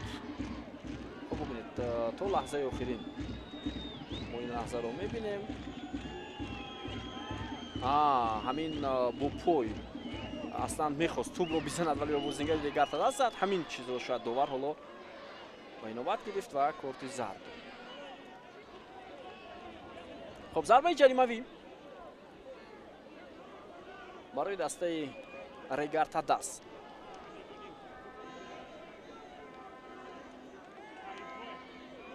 ولی علیشیر جلیلوف با کسی اینجا نفهمی دارد از بازیگران احتیاطی باشد یا یکان نفر دیگر.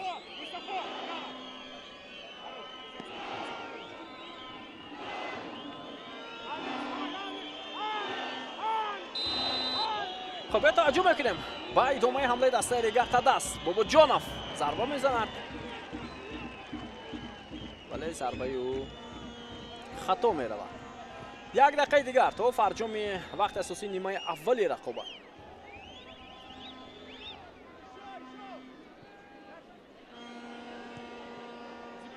الجون کراماتلو زاده ایوان زودکو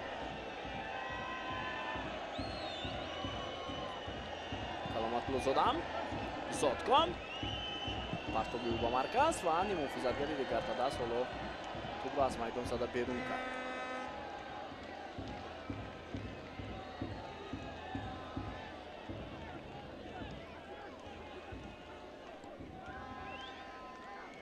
خب داور چند دقیقه اضافه میکند با پایانی نیمه اول و وقت نشان میدهد.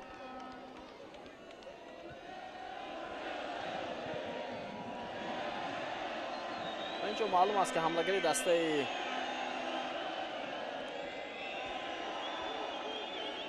ریگارتا دست اوسیب دارد نیگولو ابومو و شاید بعد از تنفس او را عوض میکنند. ادامه حمله استقلال از کنار چپ میدان بسیار حمله خوب را میتوانند انجام دهند. سویرف تبریز اسلاموف ارسال خیلی بلند ضربه با سر و دروازه‌بان توپ را داشته میگیرد. تکم 3 دقیقه اضافه کرده میشود با پایان نیمه اولی بازی. بهترین فرصت بود برای فران چریاک. خیلی امکانیت خوب بود که توپ را بعد در دروازه دسته ریگارتا دست روان کند ولی ضربه را دروازه‌بان برگرداند.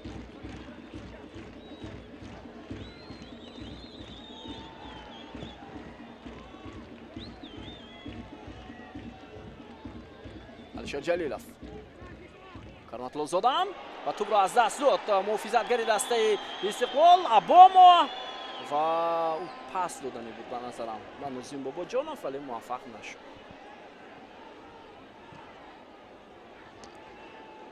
از 3 دقیقه اضافه شده 1 دقیقه سپری شد. امیربک جورابویف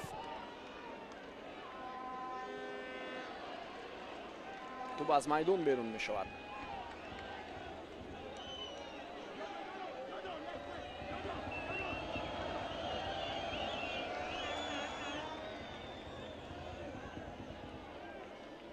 دلیریم نظرف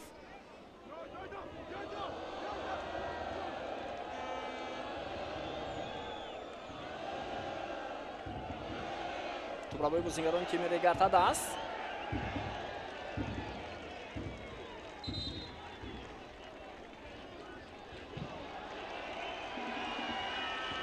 خب با تبریز اسلاموف کارت زرد نشان داد دوار.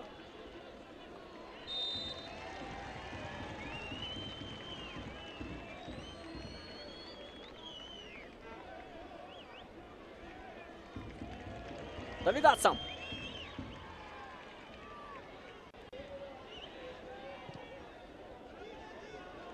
پرتاب خیلی بلند ولی در این موقع کسی نیست از بازیگران تیم ریگارتا دست.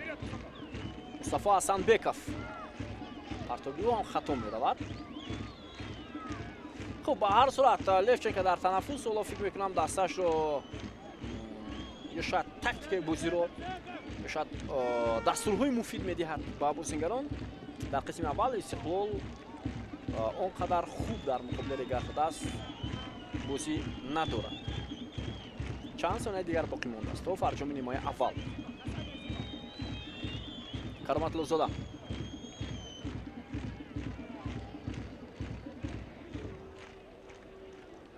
فران چریاک و توپ از پای او از میدان بیرون می شود.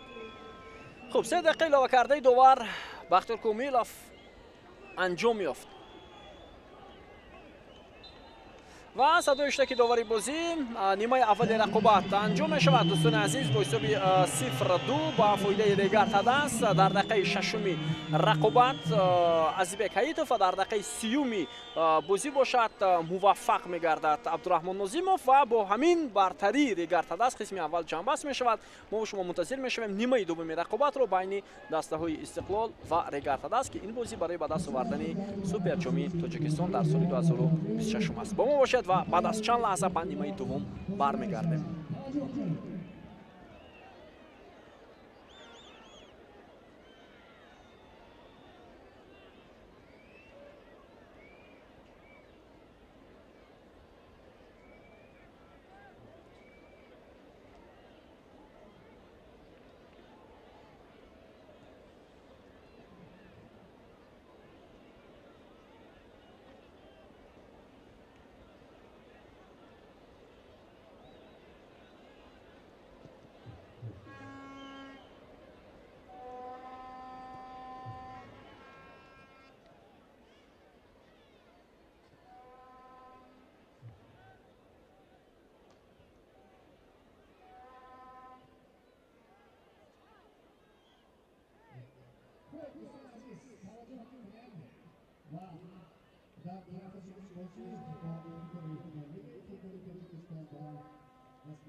خوب 0-1 جلوتر رفته 75 ناگهان 45 75 تلفن گزینش است ناگهان 45 75 ناگهان 45 75 بچه‌ها ناگهان 45 75 ناگهان 45 75 است بیا آمدن یک مرتبه کنید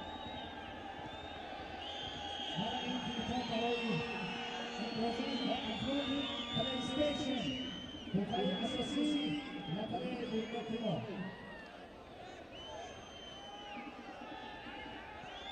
بیا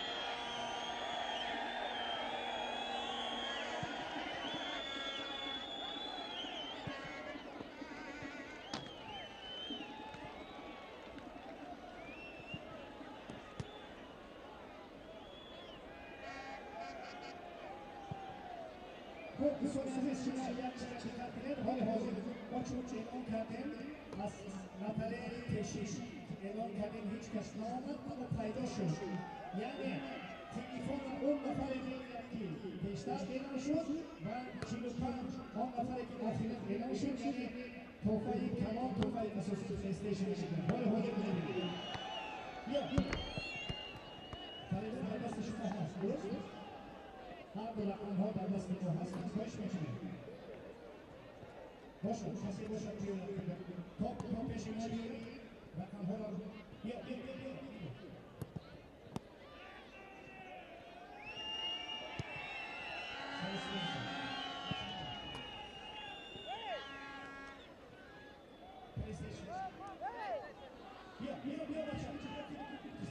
بچه کجاشی بچه بیا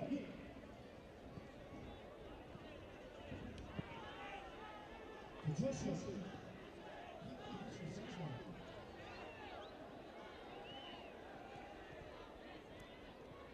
نبود از کرده باشه سپاه باشه تلفن تیمز نمیده شیش اسم ما برای چی کنم تبدیل کردیم از این زمان رفته است مبارک شد یک دقیقه تا میدیم چون نفر دویده می آمد ما خیال کردیم که رقم پیشی نفر هست رفتیم اما اکنون پلی استیشن بازیده می شود بچه ها رقم می خواهم 00 36 89 بیا باشه نخواندم اگر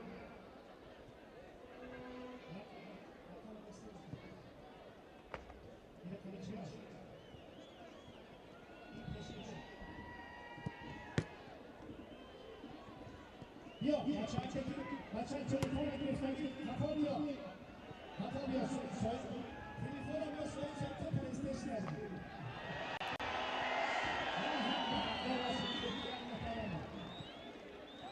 بیا آفرین سپاه باش میکنید شما دوست که شما ما را درست فهمیدید شما خفا آمده نیستید شما میدونستید که رقم شما این رقم تلفنی این رقم پلی‌استیشن باش میکنید چی نداره مبارک باشید چی نداره ایشه بچه ها حق دار از این داخل استادیوم مبارک باشید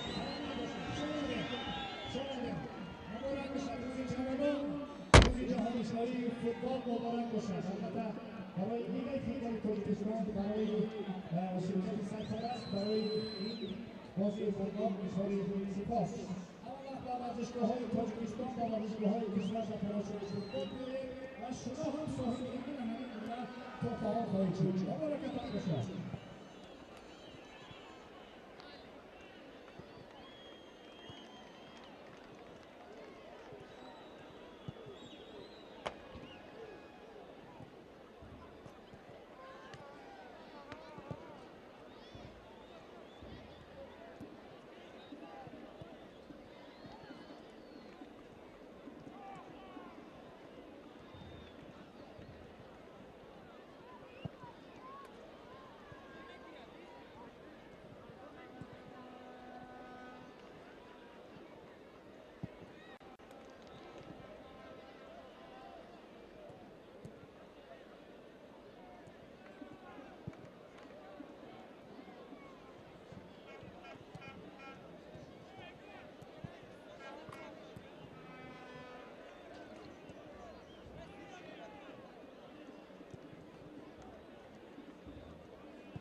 دوستانی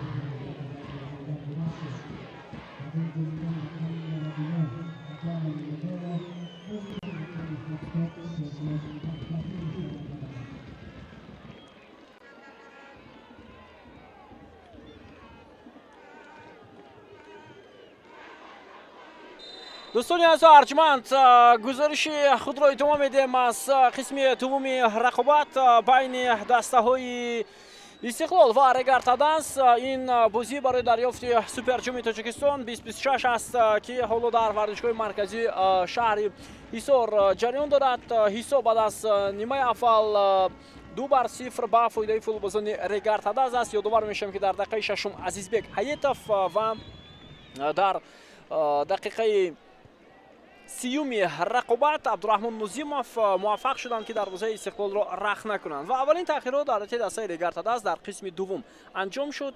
به جای حملهگر نگول اکومو به میدان تحت رقم 47 شیرزاد محمدیف وارد شد و در استقلال هم در قسم اول یک تغییرات به میدان به عمل آمده بود. به جای یوسف توماشویچ به میدان فوتبالباز رقم 44 مصطفی حسنبکов وارد شده است. خب نیمه دوم آغاز شد و حالا میبینیم که با چه نتیجه جنبست می شود. قسم اول از لحاظ بازی بیشتر به نفع دسته رگارتادنس هم بود. چند فرصت هم بازیگران استقلال به میان آوردند ولی موفق شده نتوانستند. به هر صورت استقلال در قسم اول بازی خوبی خود را نشان داده نتوانست و میبینیم که در قسم دوم آنها بازی خوبی خود را به نمایش میگذارند یا نه. خب توجه میکنیم با هیئت دسته ها از رگارتادنس آغاز میکنیم. با لباس های سفید آنها بازی دارند. دروازه‌بان تکم سیورین لگراند است. در خط محافظه دلیر امام نظرов از چپ، از راست سلبک تیمورов، در مرکز جوزف فیومبا و سوربون غیوسов، در مرکز میدان عبدالرحمن نظیمов، مؤلف گل دوم دوید اتسم، نظیم بابوجانov کاپیتان دسته، عزیزبek حیاتov مؤلف گل اول و در خط حمله فریدون دولتov و اکنون شیرزاد محمدیف بازی میکنند. سرمربی دسته علیشیر توختایف است. هیئت دسته استقلال اونها با لباس‌های سرخ هستند. دروازه‌بان دنیس کاولینوف است. در خط محافظه ایوان زودکو، مصطفی حسنبекov، خب فرانی ایکیچ و علیجان کرامت‌الله‌زاده است. در مرکز میدان امیربек جورابویف، محمدجان رحیمов، فرانی چریاک، علیشیر جلیلov کاپیتان دسته و در خط حمله رستم سویرov، ویتالی لفچنکو سرمربی دسته استقلال است.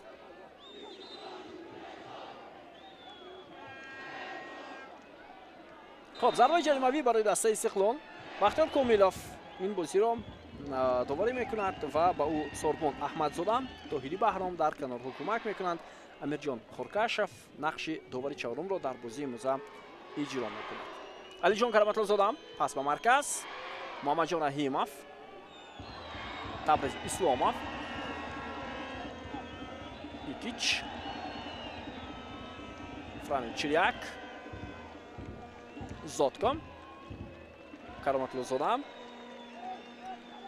معلوم میشود که در نیمه دوم بازیگران استقلال اکنون میخواهند بیشتر با توپ بازی کنند و شاید همون نتیجه بازی هم مال فوتبالبازان دسته رگارتادنس را مجبور کرده است که بیشتر بازی خود را نظر به قسم اول تغییر هم دهند و بعضی حالت هایی بود که دسته استقلال در بازی برای دریافت سوپر جام اولین شده به دروازه‌اش گل سر داد و بعدا مغلوب شد. برای مثال 3 سال پیش در بازی مقابل دسته روشن که در همین ورزشگاه برگزار شده بود، مهمه بود اونجا اولین شده امیرجان سفرov از روشن گل زد در دقیقه هفتم و استقلال با همین نتوانست موفق شود و روشن غلبه به دست آورد.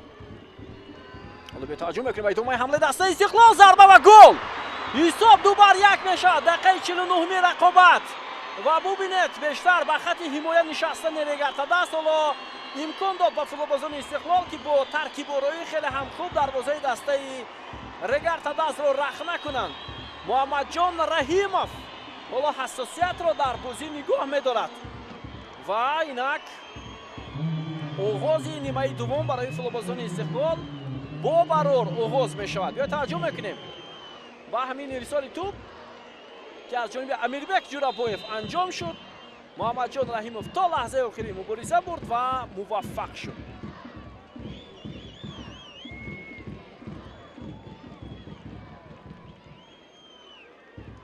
بازی برمیگردن فوتبالبازان استقلال. عکس‌العمل دست ریگارد است ولی نتیجه نمیگیرد.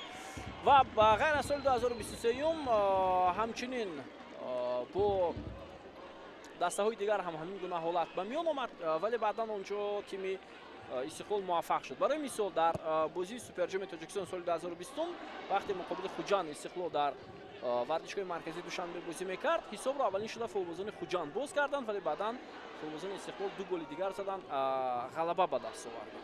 این گونه حالت بود. یا سال 2018 مقابل دسته حاصلات که استقلال غلبه کرد، اونجا هم اولین شده بازیگران مقابل خوجان، اونجا هم اولین شده بازیگران خوجان گل زدند ولی بعدا باز استقلال موفق شد. سال 2017 باشد مقابل حاصلات، اونجا حاصلات غلبه کرده بود، اولین شده گل زدند ولی استقلال مغلوب شد.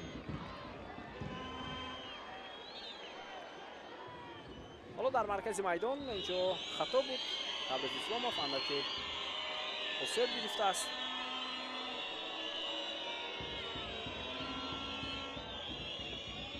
در وقتی دادن پاس حالا از پایش اوسید گرفت بازیگر رقم 3 دسته استقلال. حالا از جای خود برخاست و میتواند بازی رو ادامه دهد. ادامه حمله استقلال. رستم ساییدов، علیشیر جلیلов، چریک ضربه میزند، تو با پای بازیگر دیگر تا دست برخورد.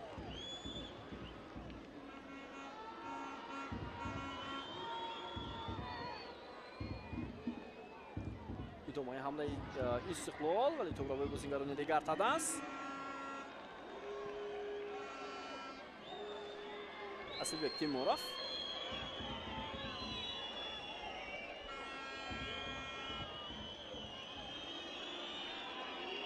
حالا با تو بازیگران تیم دیگر تا دست. امام نظرov.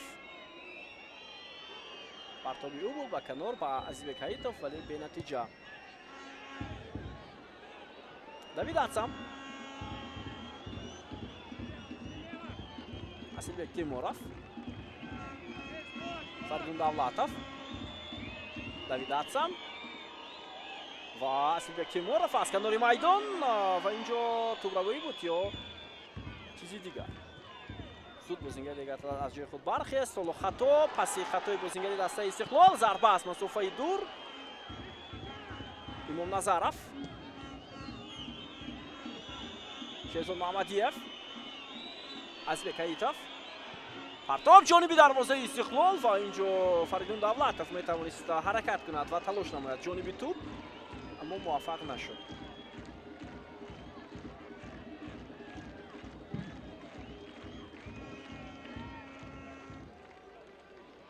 علیشیر جلیلov، علیجان کرامتلوزاده، بیکیچ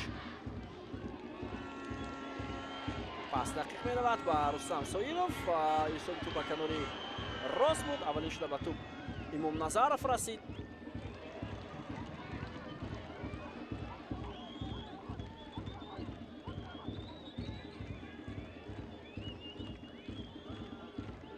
شانس پیدا کردن بازیگران تیم استقلال، مخصوصا بعد از گل محمدجان رحیمov.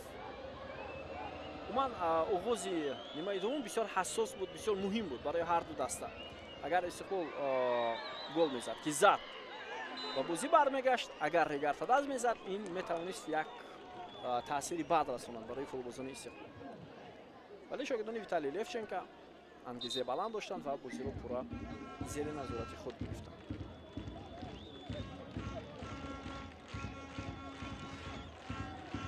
لفچنکو حالا با یاردمچیانش مشورت دارد. در کرسی احتیاطی دسته استقلال حالا بازیگران رستم کمالов، چون رستم کمالov، бориз мискиншоев، خسرو طاهیرов، دلیل شریفов، دیمیترو بیلونок، لوکا زگورسکی، محمد نظریف الان در زبان‌های احتیاطی قرار دارند. در ریگارد تا دست هم هستند بازیگران در کرسی احتیاطی: عبدالصمد ملیک مرادov، артур پرینس، عبدالله شریفов، سعید مختار عظیمов، دلوار شاغنیев، امیرجان سفرov، آزادبek پنجیев و در زبان احتیاطی شهاب‌الدین محمودزاده.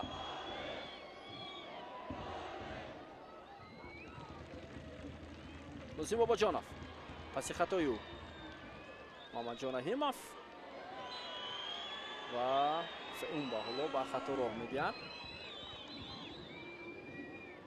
Алишер Тухтаев ҳоло даъво мекунад ҷониби бозингар.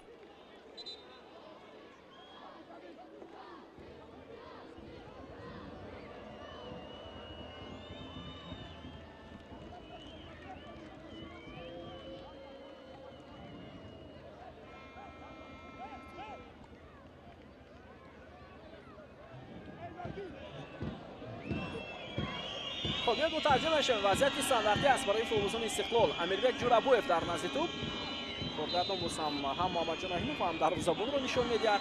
دروازه‌بان دیگر تداس با پیش برآمد و موفق هم شد. فشاری بازیگر دیگر تداس و کاولینوف دروازه‌بان تیم استقلال و قریب بود که خطا کند. خطا هم کرد. حالا توپ را با بازیگران تیم دیگر تداس دیرتر توپ را از نزد دروازه دور کرد. دنیس کاولینوف. محمدیف از بکایتوف باز هم محمدیف امکانیت برای تیم ریگر تداس و اینجا فریدون دولتوف بود. حمله ادامه می‌یابد و داور اشاره می‌کند که افساید در حمله تیم ریگر تداس است.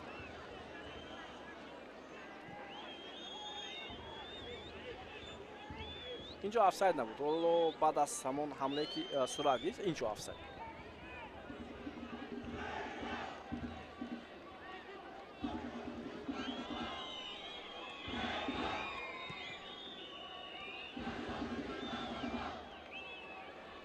بنابر سبب بوزی برای دریافت سوپرجام بوزی دسته‌ها در دور دهم چمپیونات مملکت موقوف گذاشته شد.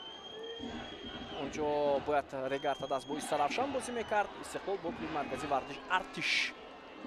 محمدجان رحیمов تبریز اسلامов پرتاب خیلی بلندی او ضربه زده میشود از جانب سویروف ولی خطا رفت. بر صورت بازی موقوف مانده که برگزار میشود معلوم نیست. اصلا نقشه بود که 27 می صورت گیرد ولی 27 می بازی های دوری 8 های جام تاجیکستان صورت میگیرند. اینجا یک چند رقابت های بسیار مهم است. خب ایستگاه پنجشنبه شیروانی امباتچف کارگردان بار دیگر برای ما و شما نشان میدهد. بازی دوری 8 های جام تاجیکستان 29 31 می برگزار میشده است. جفتای دوری 8 های جام تاجیکستان هم معلوم است. استقلال با خوجند بازی میکنه. بازی اولی اون.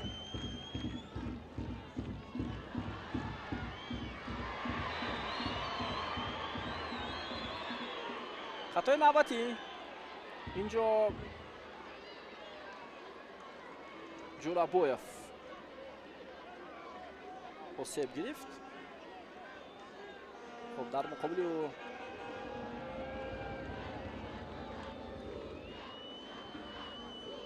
کی حرکت کرد؟ از بکایتوف.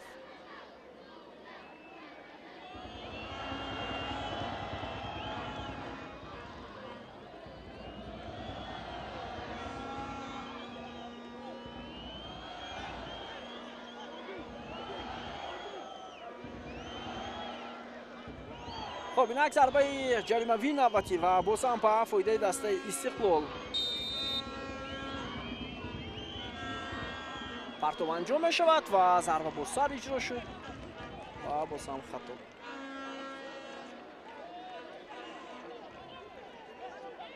خب طور گفتیم دوستان عزیز در بازی مفصل امسال جام تاجیکستان در دوره 8 نهایی علاقه چند بازی مهم حساس برگزار می شود. گفتیم خوجند استقلال البته بازی اول در خوجند برگزار می شود و ریگر تداس باشد مقابل اسخط در میدانش بازی میکنه. جایدار فعلی جام تاجیکستان است ریگر تداس.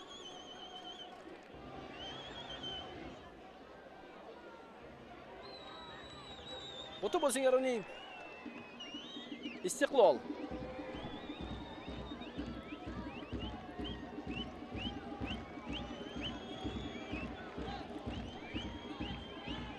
تکم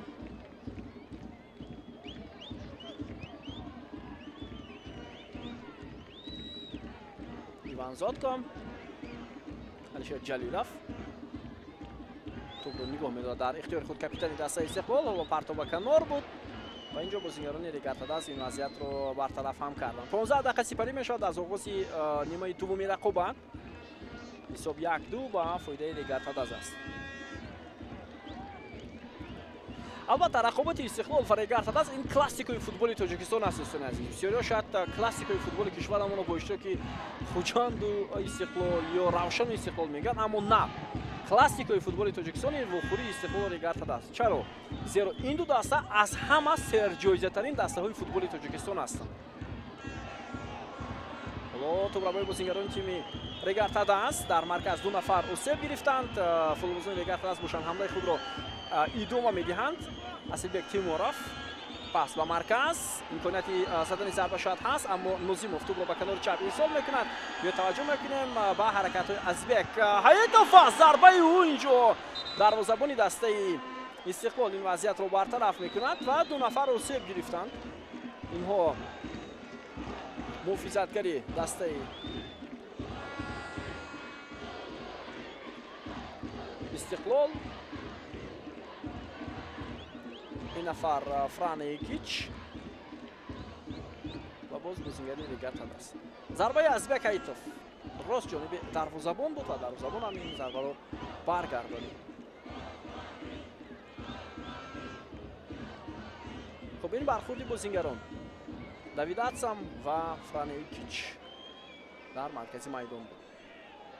خب کلاسیکوی فوتبالی تاجیکستان. چرا دوستان عزیز؟ استقلال 14 کرات در چمپیونات مملکت غلبه به دست آورده است.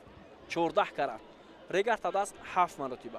استقلال در جام تاجیکستان 10 مرتبه غلبه کرده است. ریگارتاداس 8 مرتبه. خب در سوپر جام هرچند 13 مرتبه استقلال غلبه کرده است، ریگارتاداس غلبه نکرده است، ولی 4 مرتبه در بازی بود برای به دست آوردن سوپر جام. ریگارتاداس اینچنین 3 مرتبه جام دعوتی کنفدراسیای فوتبال آسیا را به دست آورده است. این سالهای 2005 8 9. استقلال 1 مرتبه سال 2012 و حتی استقلال 2 کرات در فینال جام کنفدراسیای فوتبال آسیا که حالا نامی لیگ قهرمانان آسیا را گرفت رفته بود. برای همین واخوری دستای استقلال و ریگارتاداس با احترام به دیگر دستای فوتبال کشور این کلاسیکوی فوتبال تاجیکستان است. امام نظرов، بوبوجونов، عبدالرحمن نوزیمов اندر یکدیگر بازی کردن فوتبالبازان تیم ریگارتاداس. حالا ادامه حمله آنها رو میبینیم.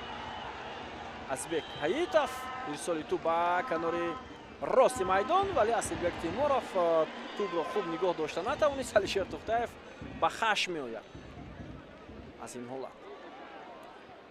سادمان غیاسov، دلیر امام نظرов، عبدالرحمن نوزیمов، امام نظرов، سادمان غیاسov، دوید اتسام خوب بازی میکند با توپ. این محافظتگری تیم ریگارتاداس. حالا شهرزاد محمدیف ادامه حمله دسته ریگارتاداس رو میبینیم دوستان عزیز. بیا توجه میکنیم پرتاب به کنار چپ ولی نادرست از توی بازیگری رقم 70 دسته ریگارتاداس انجام شد.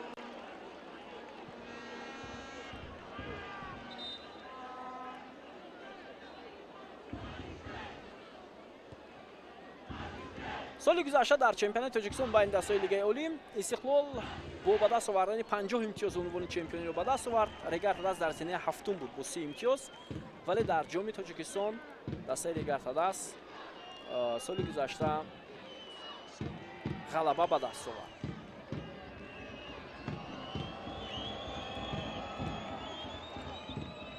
و این سال شاید ریگارتاداس باز نتیجه بلندتر نشون داد در لیگ اولی، چون که این سال هم هیئتش پرقوتر است، هم بازیش خیلی خوب به نظر رسیده است. محمدجان رحیمов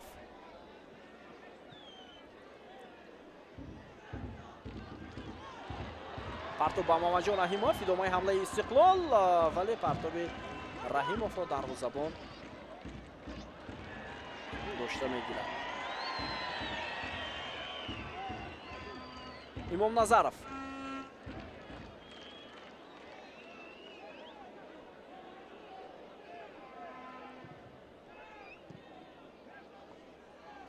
муборизаи бозингарони Истиқлол тӯбро мегиранд. шогирдони Левченкан, ҳоло Рустам Соиров ҳаракат мекунад барои иҷрои зарба ва зарбаи ӯ ба футболбози Регар Тадас бархӯрд. тӯб аз майдон берун шуд. Асилбек Тимуров буд ки худро дар лаҳзаи охирин ба замин ҳаво дод ва ин зарбаро баргардонид. зарбаи кунҷи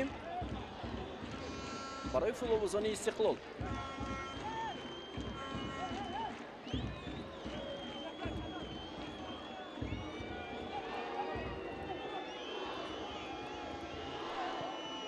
мисоли хеле баланд ба ҷаримагоҳи Регар Тадас ва тӯб берун карда мешавад аз дохили ҷаримагоҳ.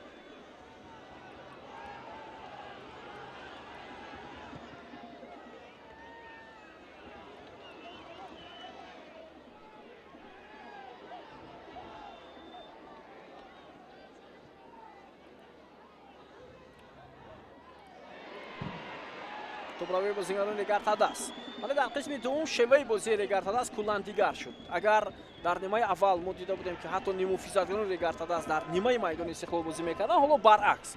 нимуфизатгарони Регар Тадас дар нимаи майдони худ ҳастанд ва як футболи дифоиро нишон дода истоданд. ин шояд бо дастури сармураббӣ ҳам ҳаст. вале агар ҳоло барои натиҷа нигоҳ дошта натиҷа бозӣ кунанд, ин фикр мекунам метавонад ба онҳо хатар ҳам эҷод кунад.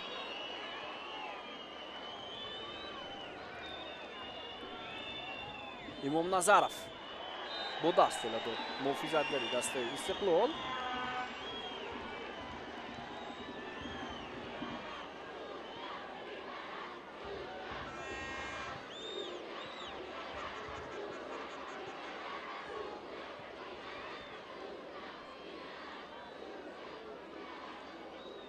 таваҷҷӯҳ мекунем ба ин ҳолат ки чигуна Озодкор Нозим Бобоҷонов аз пой афтонид ва ин лаҳзае ки дар ҷаримагоҳи дастаи Регар Тадас ин голи задаи Муҳаммаҷон Раҳимов дар оғози нимаи дуввум буд. партоби бисёр олии Амирбек Ҷурабоев ва Муҳаммаҷон Раҳимов муваффақ шуд.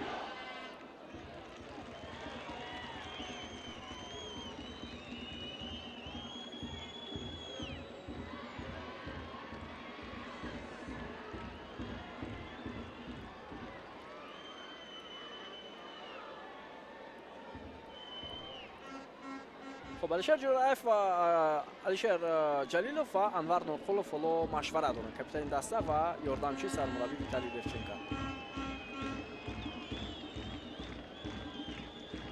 ва шояд бозии дастаи Истиқлолро ҳоло ин ду нафар машварат мекунанд.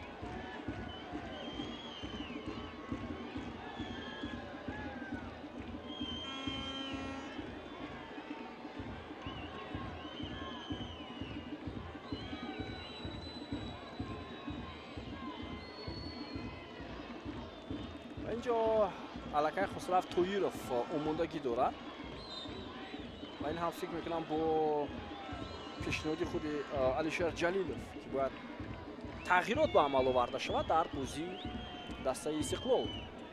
шояд як навгониро мехоҳад.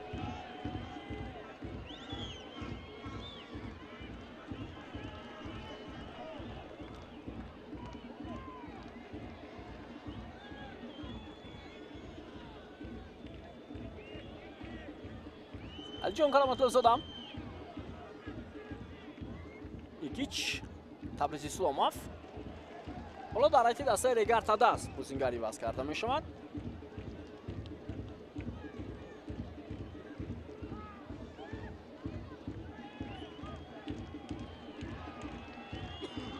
ҳоло Фаридун Давлатов бо тӯб аст дар муқобили муҳофизатгари тими Регар Истиқлол ва муваффақ ҳам шуд дар муқобили бозингари Регар Тадас.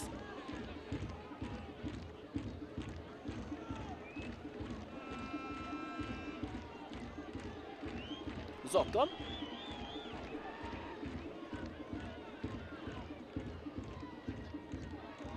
توپروی بازیگران ریگارد است. نوزیموف پس دقیق نبود از جانب فریدون دولتов.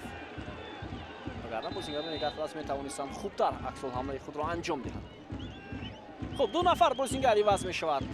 با جای نوزیم باباجانوف کاپیتان دسته در رقم 72 با میدان بازیگر رقم 20 اوزودبک پنجیف ورود می شود و با جای بازیگر رقم 11 فریدون دولتов با میدان بازیگر رقم 9 امیرجان سفارов ورودی میدان می شود. دو نفر از بازیگر اساسی خود را علیشیر توختایف عوض می کند و دو نفر بازیگر توزا نفس را با میدان ورود می نماید.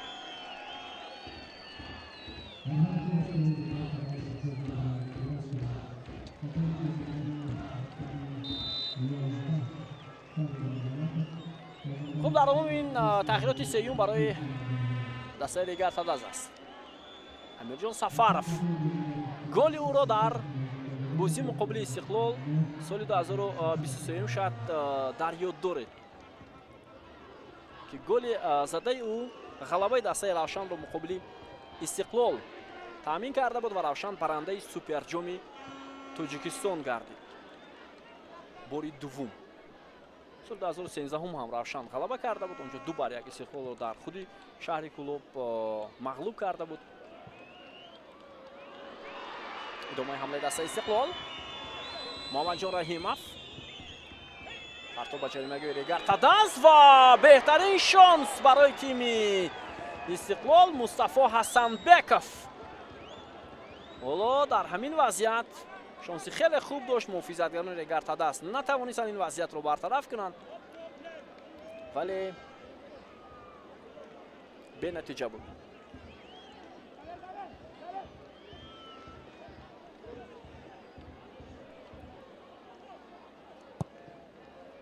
دقیقه 72 بازی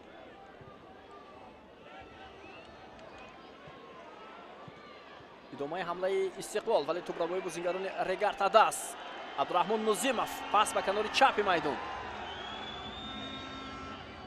حیطوف گزارش خوبی از فوتبالیست دسته استقلال به توجه میکنیم. پاس انجام می شود. امیرجان سفارov ضربه از جانب ادسام ولی ضربه عموما به دیگر جو رفت.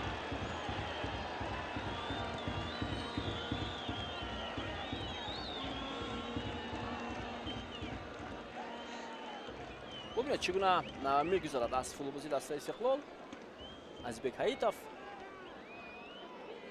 و خود امیرجان هم میتوانست با یک حرکتش ضربه زند جانبی دروازه دسته استقلال.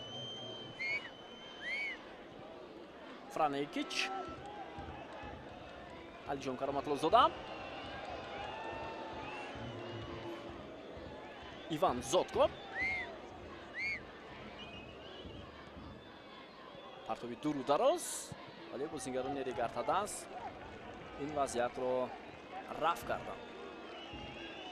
ریگارد است سالهای اخیر برآمدش واقعا هم خیلی نظر است. دو کرات اونها پای هم جام تاجیکستان رو سال 2024 و 25 به دست آوردند و بعد از 12 سال اونها جام تاجیکستان رو صاحب شدند ولی در چمپیونات تاجیکستان حالا آخرین بار دسته سال 2008 موفق شده بود دیگر موفق نشده است. اون زمان با 101 گل دسته ریگارد است غلبه کرده بود.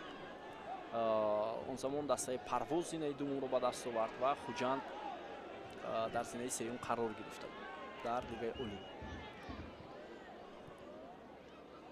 یعنی اینک 18 سال میشه و این سال شانسی خوب هم هست برای ریگارد است. رقابت پذیری این سال در چمپیونات مملکت باز جدی‌تر است. کلوب مرکزی ورزش ارتش، استقلال، ریگارد است. خب دسته‌های دیگر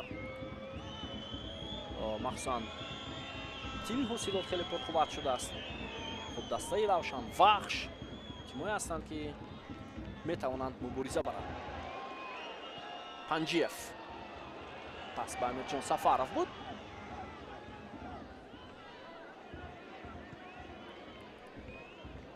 امیرجان سفارov هم در گذشته در هیئت دسته استقلال بازی کرده بود ولی سالهای خیلی پیشتر امیرجان سفارov در هیئت این دسته بازی میکرد. بازی 28 ساله سال 2016 در رأس دسته استقلال بازی کرده بود. با اون زمان باز از استقلال به دسته ریگر تداس رفته بود. از اونجا با کوکتوش، با خوجان، در ایست روشن، در روشن، اسخط هم تجربه بازی رو دارد.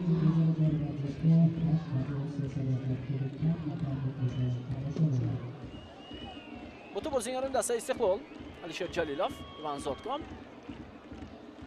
تو برای بازیگران ریگر تداس، محمدیف، давид атсам, сорбон ғиёсов, жозеф феумбам, партоби хеле баланд ҷониби панҷиев буд, вале инҷо бозигари дастаи истиқлол муваффақ шуд ва дар маркази майдон атсам ҳоло ба хато роҳ додааст.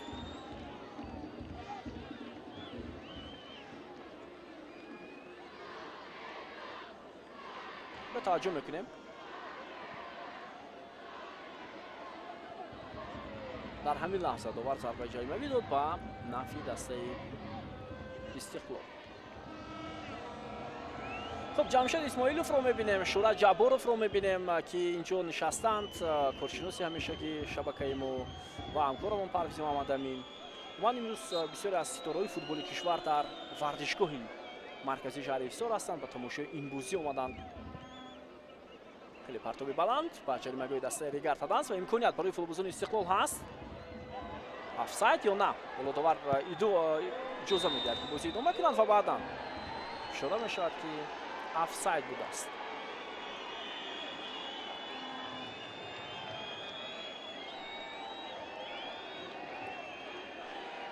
خب لحظه آخری رقابت حساس‌تر میشود چون که استقلال از روی حساب خفا میموند.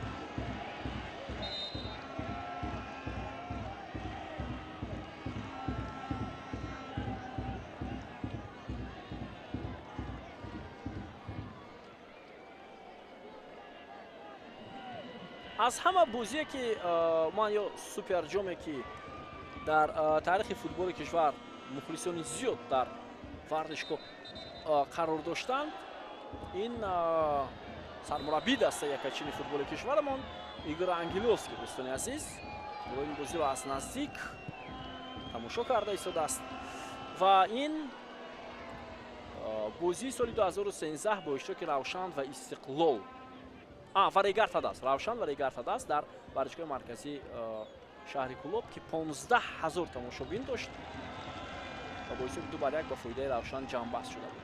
بعدا بازی دسته های حاصلات و استقلال هم سال 2017 که در همین ورزشگاه صورت گرفته بود 14,000 تماشابین اونجا در این بازی حضور داشتند.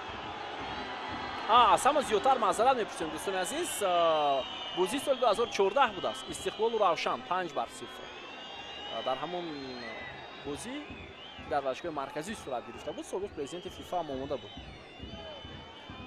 ادامه حمله ریگر تداس، اسیلبک تیموروف، بازیگران استقلال توپ رو گرفتند و زود میخواهند به حمله روند. سوربون غیاسوف، توپ در اختیار بازیگران تیم استقلال. تبریز اسلاموف، پرتابی او و ضربه با سر اجرا می شود محمد جان رحیموف، ولی خطا رفت این ضربه. خب در حالی که دسته استقلال یک و یک باره دو تغییرات به عمل می آید.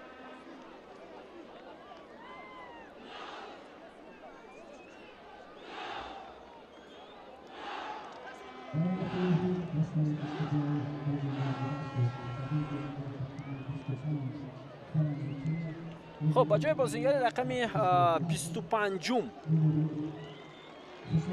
فران چریاک با میدان بازیگر رقم 7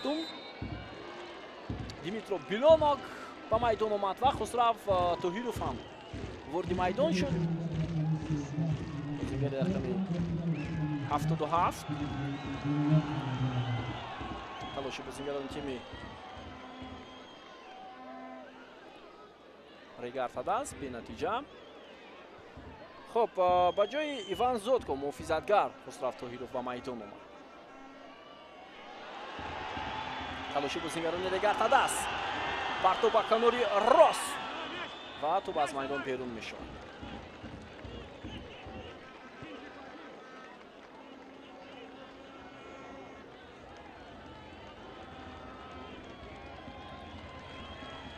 ده دقیقه دیگر باقی مانده است تا انجام این بازی. بیننده عزیز، حساب 1-2 با فایده رگارتاداز است. علیشیر جلیلوف پرتاب خیلی بلند و موفق بود، اما دروازه‌بان تیم رگارتاداز ببینید با مشکل هم باشد توانست توپ را نگاه دارد.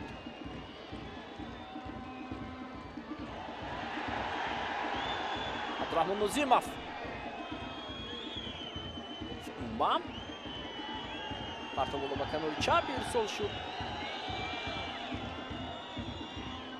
دنیس قابلینов دروازه‌بان دسته استقلال.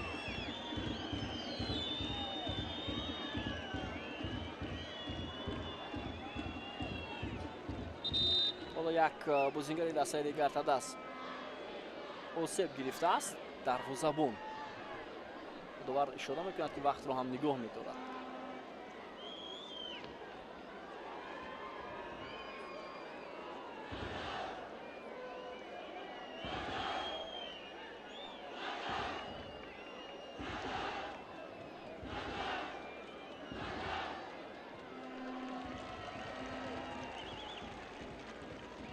خب برای ویتالی لفچنکو بعد از بازگشتش به حیث سرمربی دسته استقلال این اولین نبرد، اولین امتحانی هست که با استقلالی که او به یک اندازه حیات رو دیگر هم کرد برای یک جایزه مبارزه میبرد.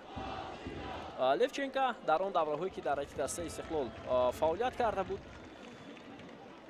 3 مرتبه سوپر جام تاجیکستان را سالهای 2020 21 22 به دست آورد و البته 2 دفعه در لیگ اولی موفق شد و همینطور در نیمه موسم ترک دسته استقلال کرد و پس از استقلال رفت سال 2022 به دسته نفتچی ازبکستان و آنجا هم با این دسته سال 2025 سال گذشته در پرولیگ ازبکستان غالبیت به دست آورد که یکی از دستاوردهای بی‌نظیر او هم هست. اصلا در تاجیکستان ویتالی لفچنکو کار را در هیئت دسته جوانان آغاز کرده بود. بعدا در تیم اساسی هم به حیث یاردمچی سرمربی فعالیت کرد. نشاندادهاش بسیار خوب هم بود. او دسته جوانان تا به در 4 نهایی جام آسیا برآورده بود. خب پس اون یک مدت در دسته برقچی هم فعالیت کرد و از اونجا رفت به باشگاه فوتبال کریلیا سویتوف و پس اون بعد دسته خوجاند. خوجاند هم یک موسم بسیار خوب داشت سال 2019. ازبек айтофолло андаки осеб гирифта аз муаллифи голи аввали дастаи регартадас. агар осеби ӯ ҷиддӣ бошад ки метавонад ӯро иваз кунад? дар курсияти дастаи регартадас луваршо ғаниев аст, абдулло шарифов аст, саидмухтор азимов. ҳоло ман аз бозингари рақами 18 омодагӣ дорад абдулло шарифов. абдулло шарифов ҳам ба рӯйхати сармураббии дастаи мунтахаб шомил шудааст, вале ба ҳайати уман асосӣ дар уман ки онҷо 21-23 футболбоз ҳаст шомил мешавад ё на вақт нишон медиҳад.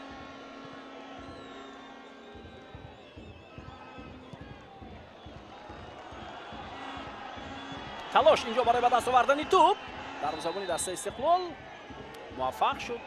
довар ишора мекард ки амирҷон сафаров ба хато роҳ додааст дар муқобили муҳофизатгари тими истиқлол.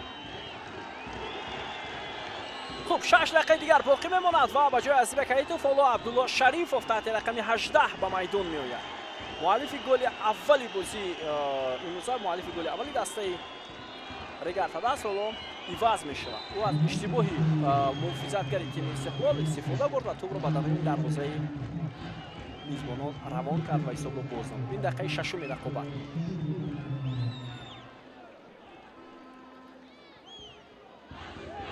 бо ту бозингарони истиқлол алишер ҷалилов, ҳасанбеков,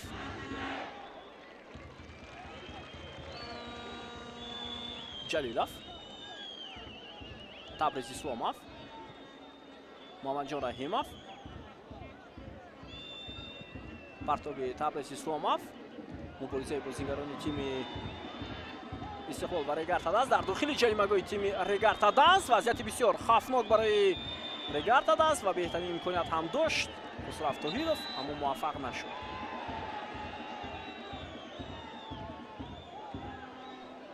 ҳоло инҷо яке аз бозингарони дастаи Регар Таданс ҷароҳат бардоштааст. Далер Имомназаров.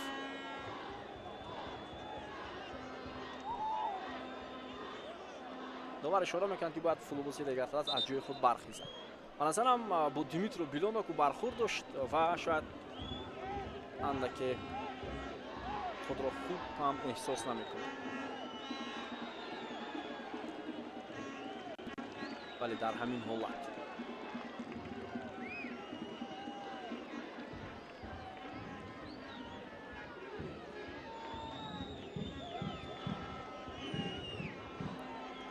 چهار دقیقه دیگر باقی میماند. بیننده عزیز حساب 2-1. партоп ҳоло ба канори рост буд, вале Озодбек Панҷиев ба туп расида натавонист. хуб, наздик мешавад Регар Таданс ҳоло ба аввалин муваффақияти худ дар бозӣ барои ба даст овардани супер ҷоми Тоҷикистон.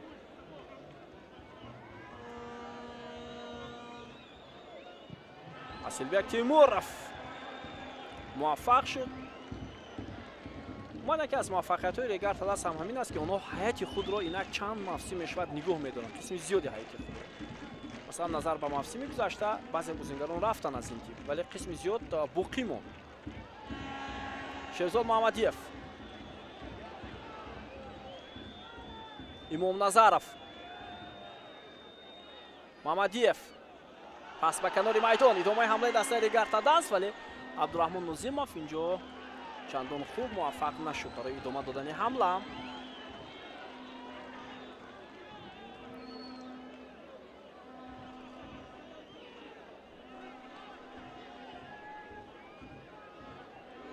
Мустафо Асанбеков. албатта чунин бозигароне ки дар ҳайати дастаи наврасон ҷавонон бозӣ мекунанд, хуб аст ки беҳтарин дастаҳои футболи кишвар беҳтаринҳоро ҳам ҷалб кунанд ва имкон бидиҳанд то дар ҳайат бозӣ кунанд. паси Тоҳиров бенатиҷа, идомаи ҳамлаи дастаи Регар Таданс. ҳоло бубинед чӣ гуна фурсат буд барои бозингарони Регар Таданс, аммо тӯбрабоии футболбозони Истиқлол дар ҳамин вазъият сурат гирифт. Жозеф Феумба, Караматлозода, Амирбек Ҷурабоев, Асанбеков, бозам Ҷурабоев, Алишер Ҷалилов,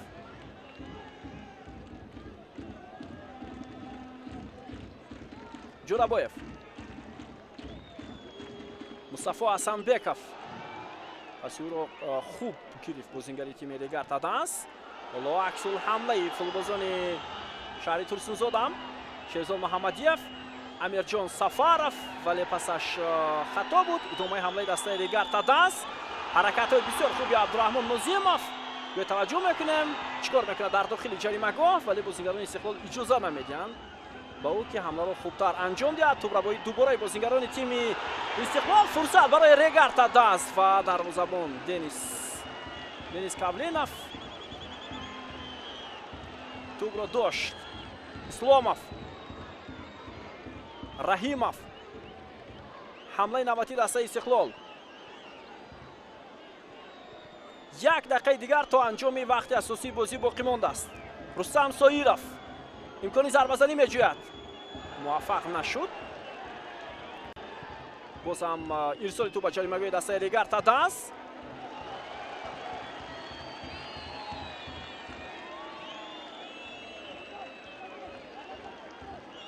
пас ба марказ Амирбек Ҷурабоев, як ирсоли навбатии дигар. тӯб аз ҷаримагоҳ берун карда мешавад. Алиҷон Караматлозода, Амирбек Ҷурабоев, партоби баландиюн. футболбозони дастаи Регар Таданс пурра дар хати ҳимоя ҳастанд. як ирсоли навбатии дигар. Давид Атсам. умуман партопҳо аз ҷониби футболбозони Истиқлол чандон хуб анҷом нашуда истодааст.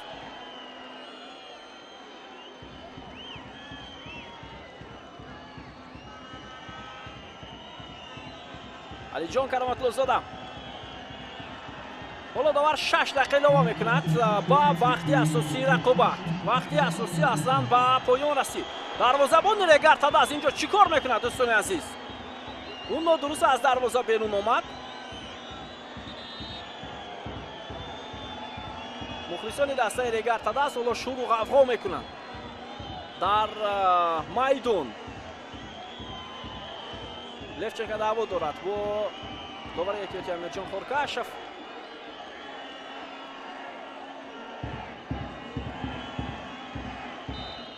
اینجا برخورد بود اما اون برخورده که باید حتما بازبینی شود اومد با اون مانند هم نیست. حالا داور بازی رو ادامه میدهد. آخرین لحظه ها، آخرین فرصت برای دسته استقلال. جهتی برابر کردن حساب بازی بود. توپ را با فولوبازون تیم رگارتادا است. دوید اتسم، محمدیف، پاس به کنار، بازیگزاری فولوبازون رگارتادا است و محسن هنرنمایی نوزیموف. به نظر من اگر همین بازی با برتری استقلال با برتری مسرت رگارتادا جام باز شود، نوزیموف یکی از بهترین ها است. عبدالرحمن نوزیموف سوپر جام تاجیکستان، شکلی نوی سوپر جام مملکت خیلی دیدنی و عالی هم هست. حالا نصیبی کدام دسته میشود؟ بر صورت مخلصان رگارتادا الکی حالا شاید تجلیل خود را آغاز کردند. دسته آنها برتری نشان داده ایستاده است. تنها 4 دقیقه دیگر، زیاد از 4 دقیقه دیگر وقت هست. حمله های بازیکنان استقلال باشد همیشه ادامه دارد. امیرجان سفارف پرتو به کنار میدان، ادامه حمله دسته رگارتادا است. پنجیف مبارزه برد ولی علیجان کرامت‌الله‌زاده در این وضعیت موفق شد که توپ رو گیرد از نزد بازیگری رگارتادا است. امیربک جورابویف ضربه با سر انجام داده محمد جان رحیمов ولی توپ به دست تکم دروازه‌بان تیم رگارتادا میرود.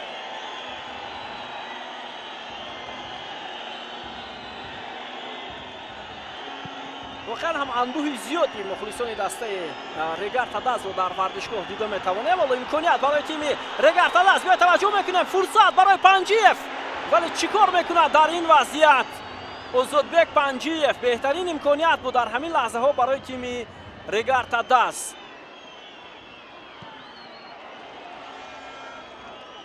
اتسم، امیربک جورابویف 3 دقیقه دیگر باقی میماند و محمدیف اینجا رقابت کرد. داور الکی به او کارت زرد نشان میدهد و ضربه جریمه‌ای برای تیم استقلال.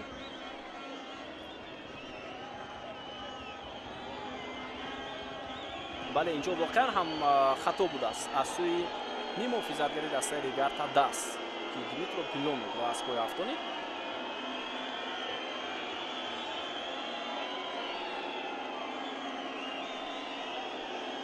و علیشر جلیلوف حالا ضربه جریمه‌ای را اجرا میکند. با فایده بازیکنان تیم استقلال به توجه میکنیم قسم زیادی بازیکنان استقلال در داخل جریمه‌گاه رگارتادا هستند. جوزف فیوم با توپ را بیرون کرد. امکانیت برای تیم رگارتادا. امیرجان سفارف 3 بازیگر دسته رگارتادا در خط حمله. ازودبک پنجیف پس با امیرجان سفارف توپ نگاه داشته می شود ولی علیجان کرامت‌الله‌زاده موفق شد. 2 دقیقه دیگر وقت هست برای استقلال.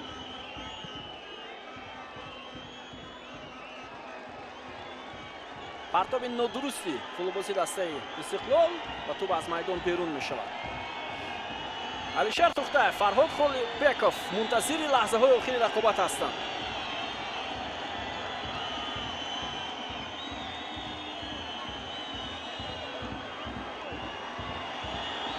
اینجا چی اشاره می شود؟ ضربه جریمه‌ای.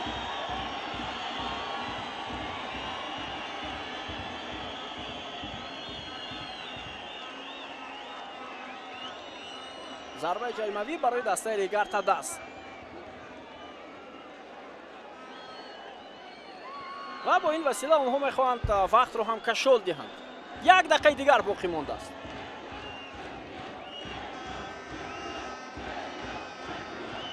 خب بیا توجه میکنیم امیرجان سفاروف اینجا تبریز اسلاموف و انجیف مبارزه برده است و دوباره در همین حالت بالا ضربه جریمه‌ای تعیین کرد به نفع تیم ریگارتا داس.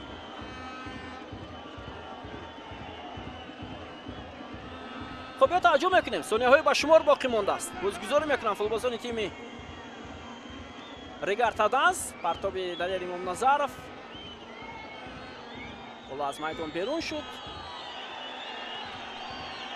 ثانیه های با شمار باقی ماند تا فرجام این رقابت.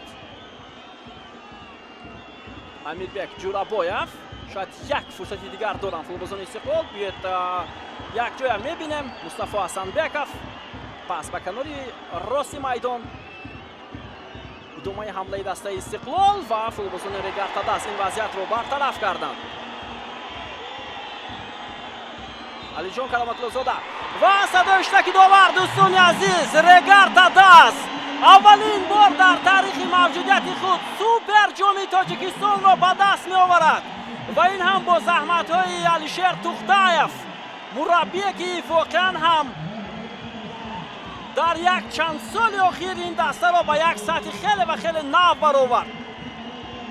مبارک باشد برای طرفداران زیادی دسته ریگارتا داس که در سال 2026 در اولین امکانیت خود برای به دست آوردن یک جایزه توانستند که استقلال را مغلوب کنند. چمپیون فعلی مملکت، چمپیون 14 کراته تاجیکستان و برنده 13 کراته سوپر جام مملکت غلبه نمایند. یک بازی بسیار خوب و علیشیر توختایف اینجا ببینید یک نورس راه به میدان وارد میکند. شاید نبیره علیشیر توختایف است. شادی و نشاطی فوتبالبازان دسته ریگارتا داس حد و کنار ندارد. بعد از 4 باخته که در بازی سوپر جام در تاریخ آنها داشتند اینک موفق شدند. استقلال بار سیوم اینک در بازی برای دریافت سوپر جام مغلوب می شود. واقعا مبارک باشد به یکی از دسته های سر مخلصترین کشور تیم ریگارتا داس. عموما حصار به ترسونزاده خیلی نزدیک هم هستند. از همین خاطر شماره زیادی مخلصانی که در ورزشگاه بودند این طرفداران دسته ریگارتا داس هم هستند. حساب 2-1 ازبک ایتوف در دقیقه 6، عبدالرحمن ناظیموف در دقیقه 30، یک گل استقلال به محمد جان رحیموف در دقیقه 50 تعلق دارد. و یک بازی بسیار عجیب رو هم دیدیم. با آمار توجه اگر کنیم استقلال 52% توپ رو اداره کرد. خب در عموم اونها 10 ضربه زدن، 9 ضربه بازیگران ریگارتا داس و تیم ریگارتا داس غلبه کرد. بیاید با لحظه های تکراری البته این بازی توجه میکنیم. همه چیز از آغاز رقابت آغاز شد وقتی محافظتگری تیم استقلال اشتباه کرد. ازبک ایتوف توپ رو به درون دروازه روان کرد. این در دقیقه 6 رقابت بود و این تا یک اندازه بازی ریگارتا داس رو کلا دیگر کرد. در قسم اول اونها بازی خوبی خود رو به نمایش گذاشتند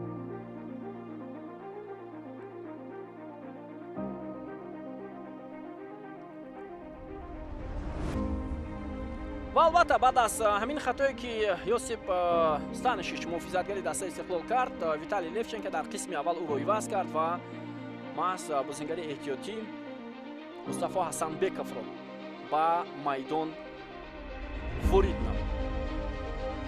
پس آن امکانیت ها برای استقلال هم بودند در قسم اول رقابت، ولی اونها از چنین امکانیت ها خوب استفاده بردن نتوانستند. یکی از اون فرصت ها به کاپیتانی دسته استقلال علیشیر جلیلوف تعلق داشت که در این لحظه مهارت دروازه‌بانی دسته ریگارتا داس تکم بلندی کرد و او این ضربه را برگرداند. بعدم فرصت دیگر برای رستم سایروف بود و حمله‌گری استقلال ضربه زد. دروازه‌بان ریگارتا داس خیلی خوب بازی کرد. در قسم اول دروازه‌بان ریگارتا داس خیلی زیاد حرکت کرد و این ضربه کنجی بازیگزاری فوتبالبازان تیم ریگارتا داس که با گل انجام یافت. Далер Имомназаров, Азизбек Хаитов ва Абдурахмон Нузимов. Голи воқеан ҳам хубро ба ҳадаф расонид. Ним муҳофизатгари дастаи Регартаданс ва ҳисоби бозӣ 2-0 шуд. Ин дар дақиқаи 30-юми рақобат буд. Азизбек Хаитов ба ӯ паси головар анҷом дод. Аслан Азизбек Хаитов ҳам гол зад, ҳам паси головар анҷом дод дар бозии имрӯза. Ӯ ҳам воқеан ҳам саҳми хеле калон дошт дар бозии имрӯза. Нозимов ҳам саҳми хеле ва хеле калон дошт. беҳтарин бозингари бозии Суперҷом кадом футболбоз мешавад? Вақт нишон хоҳад дод. бинандаи азиз, чунки дар Фарҷом мо бо шуморо маросими ҷоизасупорӣ интизор аст.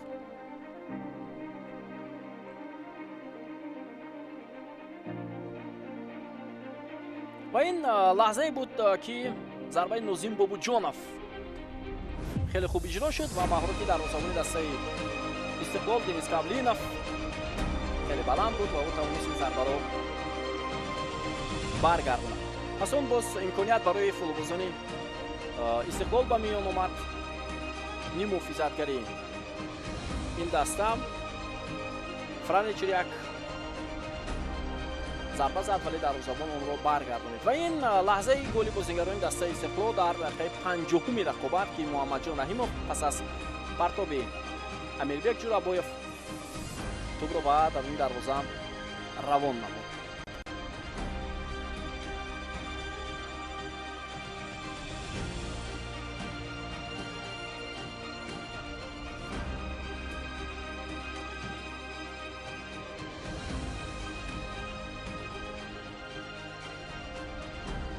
фишори бозингарони Истиқлол дар нимаи дуюм хеле зиёд буд. имкониятҳои зиёд мехостанд ба миён оваранд, вале вазъияти хафнок дар назди дарвозаи Регартадаст камтар ба назар мерасид. масалан зарбаҳои хафнок ки аз ҷониби бозингарони Истиқлол бошад камтар ба назар расид ва маълум аст ки имсол хати ҳамлаи дастаи Истиқлол хеле заиф аст ва ин таъсири худро ҳам расонида истодааст ба дастаи номбурда.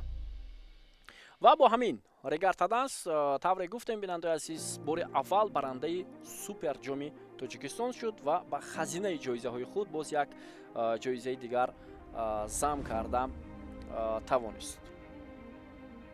ва албатта бубинед мураббиёни дастаи Регартаданс, футболбозони ин даста хеле ва хеле ангезаи баланд доранд ва худи Алишер Тухтаев ки дастаро бисёр хуб дар сатҳи баланд ҳам омода кардааст.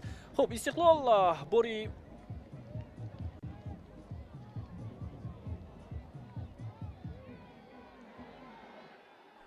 Истиқлол гуфтем дӯстони азиз, бори сеюм дар бозӣ барои дарёфти Суперҷом мағлуб шуд. бори аввал онҳо аз ҳосилот мағлуб шуда буданд дар ҳамин майдон соли 2017 вақте дастаи Истиқлолро Муҳсин Муҳаммадиев роҳбарӣ мекард ва ҳосилот бошад зери роҳбари Маҳмадҷон Ҳабибуллоев муваффақ шуд. ва соли 2023 бошад Равшан бар Истиқлол ғалаба кард, бо роҳбари Тоҳир Муминов Равшан муваффақ шуд ва Игор Черевченко сармураббии дастаи Истиқлол буд. хуб, дӯстони азиз, ҳоло маросими ҷоизасупорӣ оғоз мешавад ва мо ҳатман маросими ҷоизасупориро ҳам мустақиман пешкаши шумо хоҳем кард.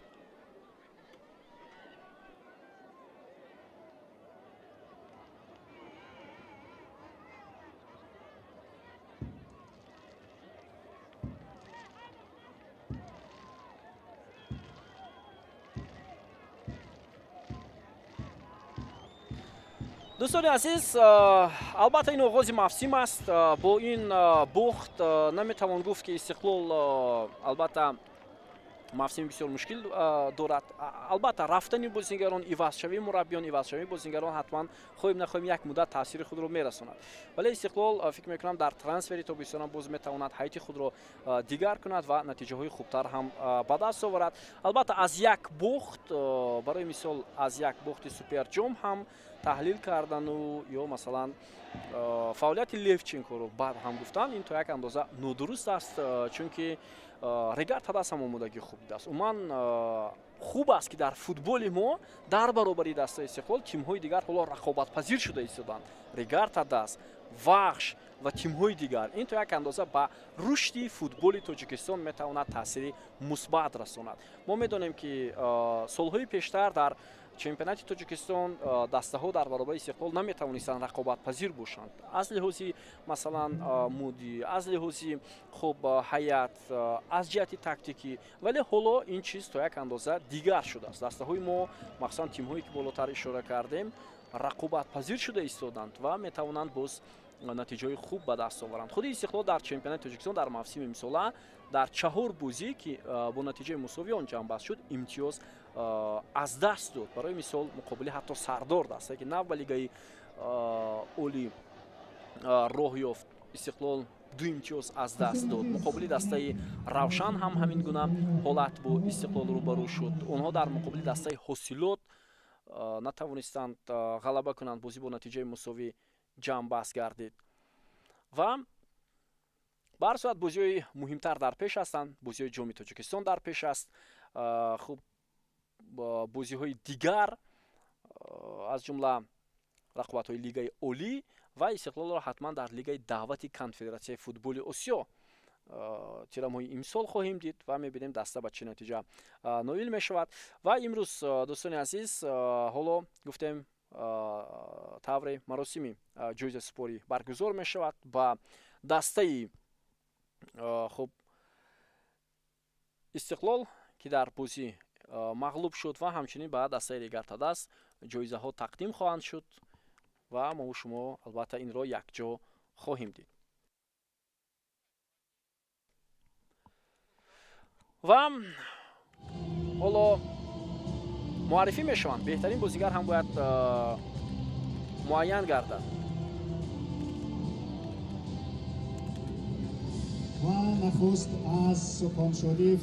хуб дӯстони азиз, ҳоло маросим оғоз мешавад. ба ҳайати доварони бозии суперҷоми Тоҷикистон ҳоло тӯҳфаҳо тақдим карда мешавад. воқеан ҳам кори доварон дар сатҳи баланд буд. ҳеҷ албатта дар ҳамин бозӣ ягон маротиба албатта вар ҳам дахолат накард, чунки ҳолатҳои баҳснок набуд.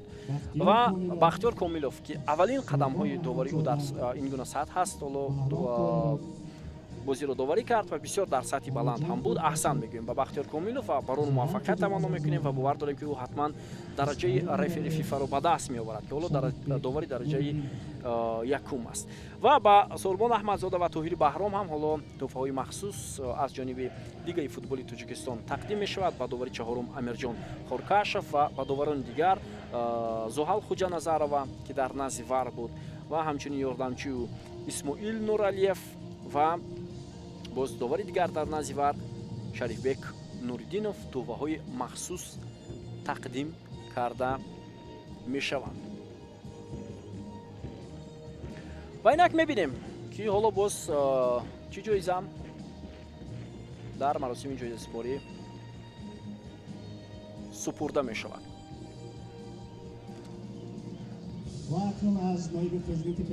خب دوستان عزیز، ادامه دارد مراسم ҷоизасупорӣ. بهترین بله بهترین بازیگر این عبدالرحمن نوزیمов است.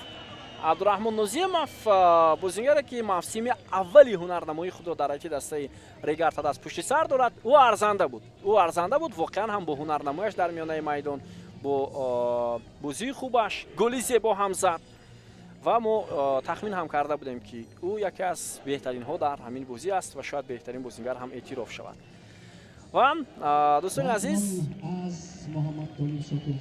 باز تحفه‌های دیگر هم تقدیم می شود و انیخترش با هیئت دسته استقلال مدال های نقره سوپر جامی کشور تقدیم کرده می شود. خب بیاید متوجه می شویم. حالا با هیئت دسته استقلال حالا مدال های نقره سوپر جامی تاجیکستان تقدیم می شود. بازیگران اساسی، بازیگران احتیاطی اینجا در مراسم قرار دارند. محمد جان رحیموف یک مرتبه موفق شد اما نتوانست بعداً که باز натиҷаро баробар кунад. умуман вазъиятҳое ки дар қисми дуввум футболбозони Истиқлол ба миён оварданд чандон вазъиятҳои хафнокам ба сизои голе ки Мамаҷон Раҳимов зад набуданд. ва Истиқлол албатта акнун бояд тамоми ҳушу худро ба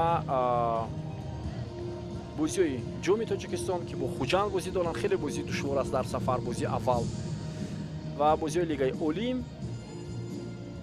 ва дигар бозиҳо равон кунанд.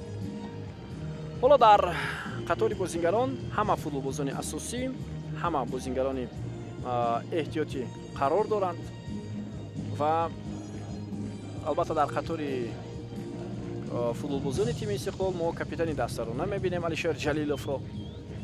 мураббиён ҳам ҳоло барои минбар баромаданд.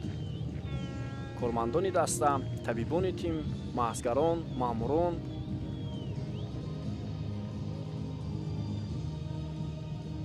ва Виталий Левченко ҳам инҷо дар маросими ҷоизасупорӣ ҳоло нест. ду тан аз дастаи Истиқлол, капитани даста Алишер Ҷалилов ва сармураббии даста Виталий Левченко. خب دوستان عزیز، حالا اکنون با هیئت دسته ریگارتا داز مدال‌های طلا و سوپر جام تاجیکستان تقدیم کرده می‌شود. بیاید یک با بازیگران دسته ریگارتا داز بار دیگر شناس می‌شویم. فریدون давлатов، سلمان غیاسов، озодбек پنجیев، خب دلوار شاغنیف، اسیلبек تیمورов، شهاب‌الدین محمودزاده، شیرزاد محمدیев، خب дарвозабон такам, принц Артур, Далер Имомназаров. خب اونجا باز ملیک مرادов بود، عبدالصمد که امروز من به بازی نبرآمد. بازیگری دسته جوانان تاجیکستان. خب غیر از این فوتبالبازانی که ما برای شما نامبر کردیم،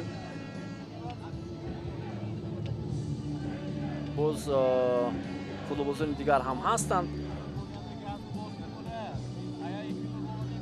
عبدالله شریفов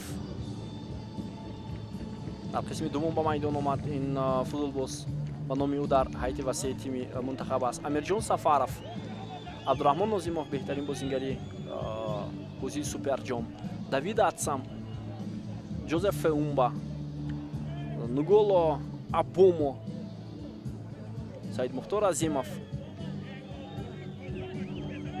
خب باز یک چند بازیگران دیگر و خود علیشر توختایف.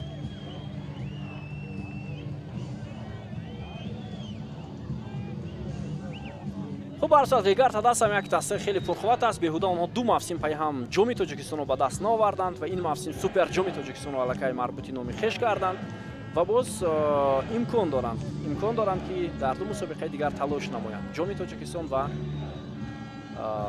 رقابت‌های لیگای عالی. خب بختیار قلندرов رو هم می‌بینیم، هرچند او بنا بر سبب کارت سرخ اشتراک نداشت. ازبек حییتов، رستم ریزایف مربی دروازه‌بان‌ها از هیئت دسته ریگارتا داز.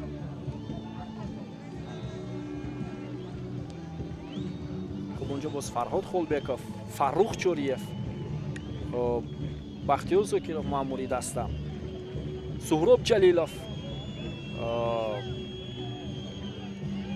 یاردمچی دиректор клуби футболи ریگارتا داز، سعیدجان ارگاشов محضگری تیم، илҳом раҳмонов табиби бошгоҳи футболи ریگارتا است. алишер ҷалилов اینجا هست، حضور دارد. ولو در هیئت در қатори бозигаron аст. شاید من ندیدم алишер ҷалилов رو، ولی اینجا علاقه کارگردان برای ما و شما نشان داد. کاپیتانی دسته استقلال و البته با بازیگران استقلال هم قرار می‌خواهیم اون فوتبالبازانی که به تیم منتخب دعوت شدند و تا یک اندازه خوب هم است که اون بازیگرانی که به تیم منتخب دعوت شدند آسیب نگرفتند.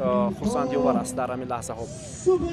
و حالا دوستان عزیز، سوپر جام تاجیکستان با کاپیتانی دسته ریگارتا داز نازیم باباجانов داده می شود و حالا خوشنودی بازیگران دسته ریگارتا داز حد و کنار ندارد و البته با این نتیجه با این دستاورد دسته ریگارتا داز رو تبریک میکنیم برای موفق شدن در بازی برای دریافت سوپر جام تاجیکستان که بار اول است در تاریخ این دسته و مخلصان سرشمار این دسته رو هم تبریک میکنیم و باشد که من بعدم ریگارتا داز هم شرف فوتبال تاجیکستان رو به طور ارزنده معرفی کند. استقلال هم همچنین که مثال در مسابقه سطح اسیا شرف فوتبال تاجیکستان رو معرفی خواهد کرد. دسته استقلال و با این دسته قرار می‌خواهیم و سال آینده اکنون دو دسته ما در مسابقه سطح باشگاهی آسیا برآمد می‌کنند. این کدام دسته است وقت نشان می‌دهد. چمپیون تاجیکستان و برنده جام تاجیکستان. دوستان عزیز ارجمند، ما بازی سوپر جام تاجیکستان را در سال 2026 حالا در ورزشگاه مرکزی شهر حصار که برگزار شد تماشا کردیم و در آن دسته ریگارتا داز پیروز شد. این 17مین بازی سوپر جام تاجیکستان در تاریخ فوتبال کشورمان است که بار اول فوتبالبازان شهر ترسونزاده غلبه کردند و جام را به نزد مخلصان میبرند. دوستان عزیز، مخلصان سرشماری که از شهر ترسونزاده به ورزشگاه مرکزی حصار آمدند. گزارش مستقیم ما باشد از ورزشگاه مرکزی حصار باستان به انجام میرسد. گروه کلانی تکنیکی شبکه تلویزیونی ورزش و فوتبال بودند و همچنین شورح برای شما بابا خالمرزاده که این بازی را شرح و توضیح دادم. تو گزارش های من بعدا صحتمند و پیروز باشد و فوتبال رو البته دوست دارید و حالا همکارانمون که در داخل ورزشگاه هستند برنامه بعد از بازی رو پیشکش شما خواهند کرد. صحتمند و پیروز باشد.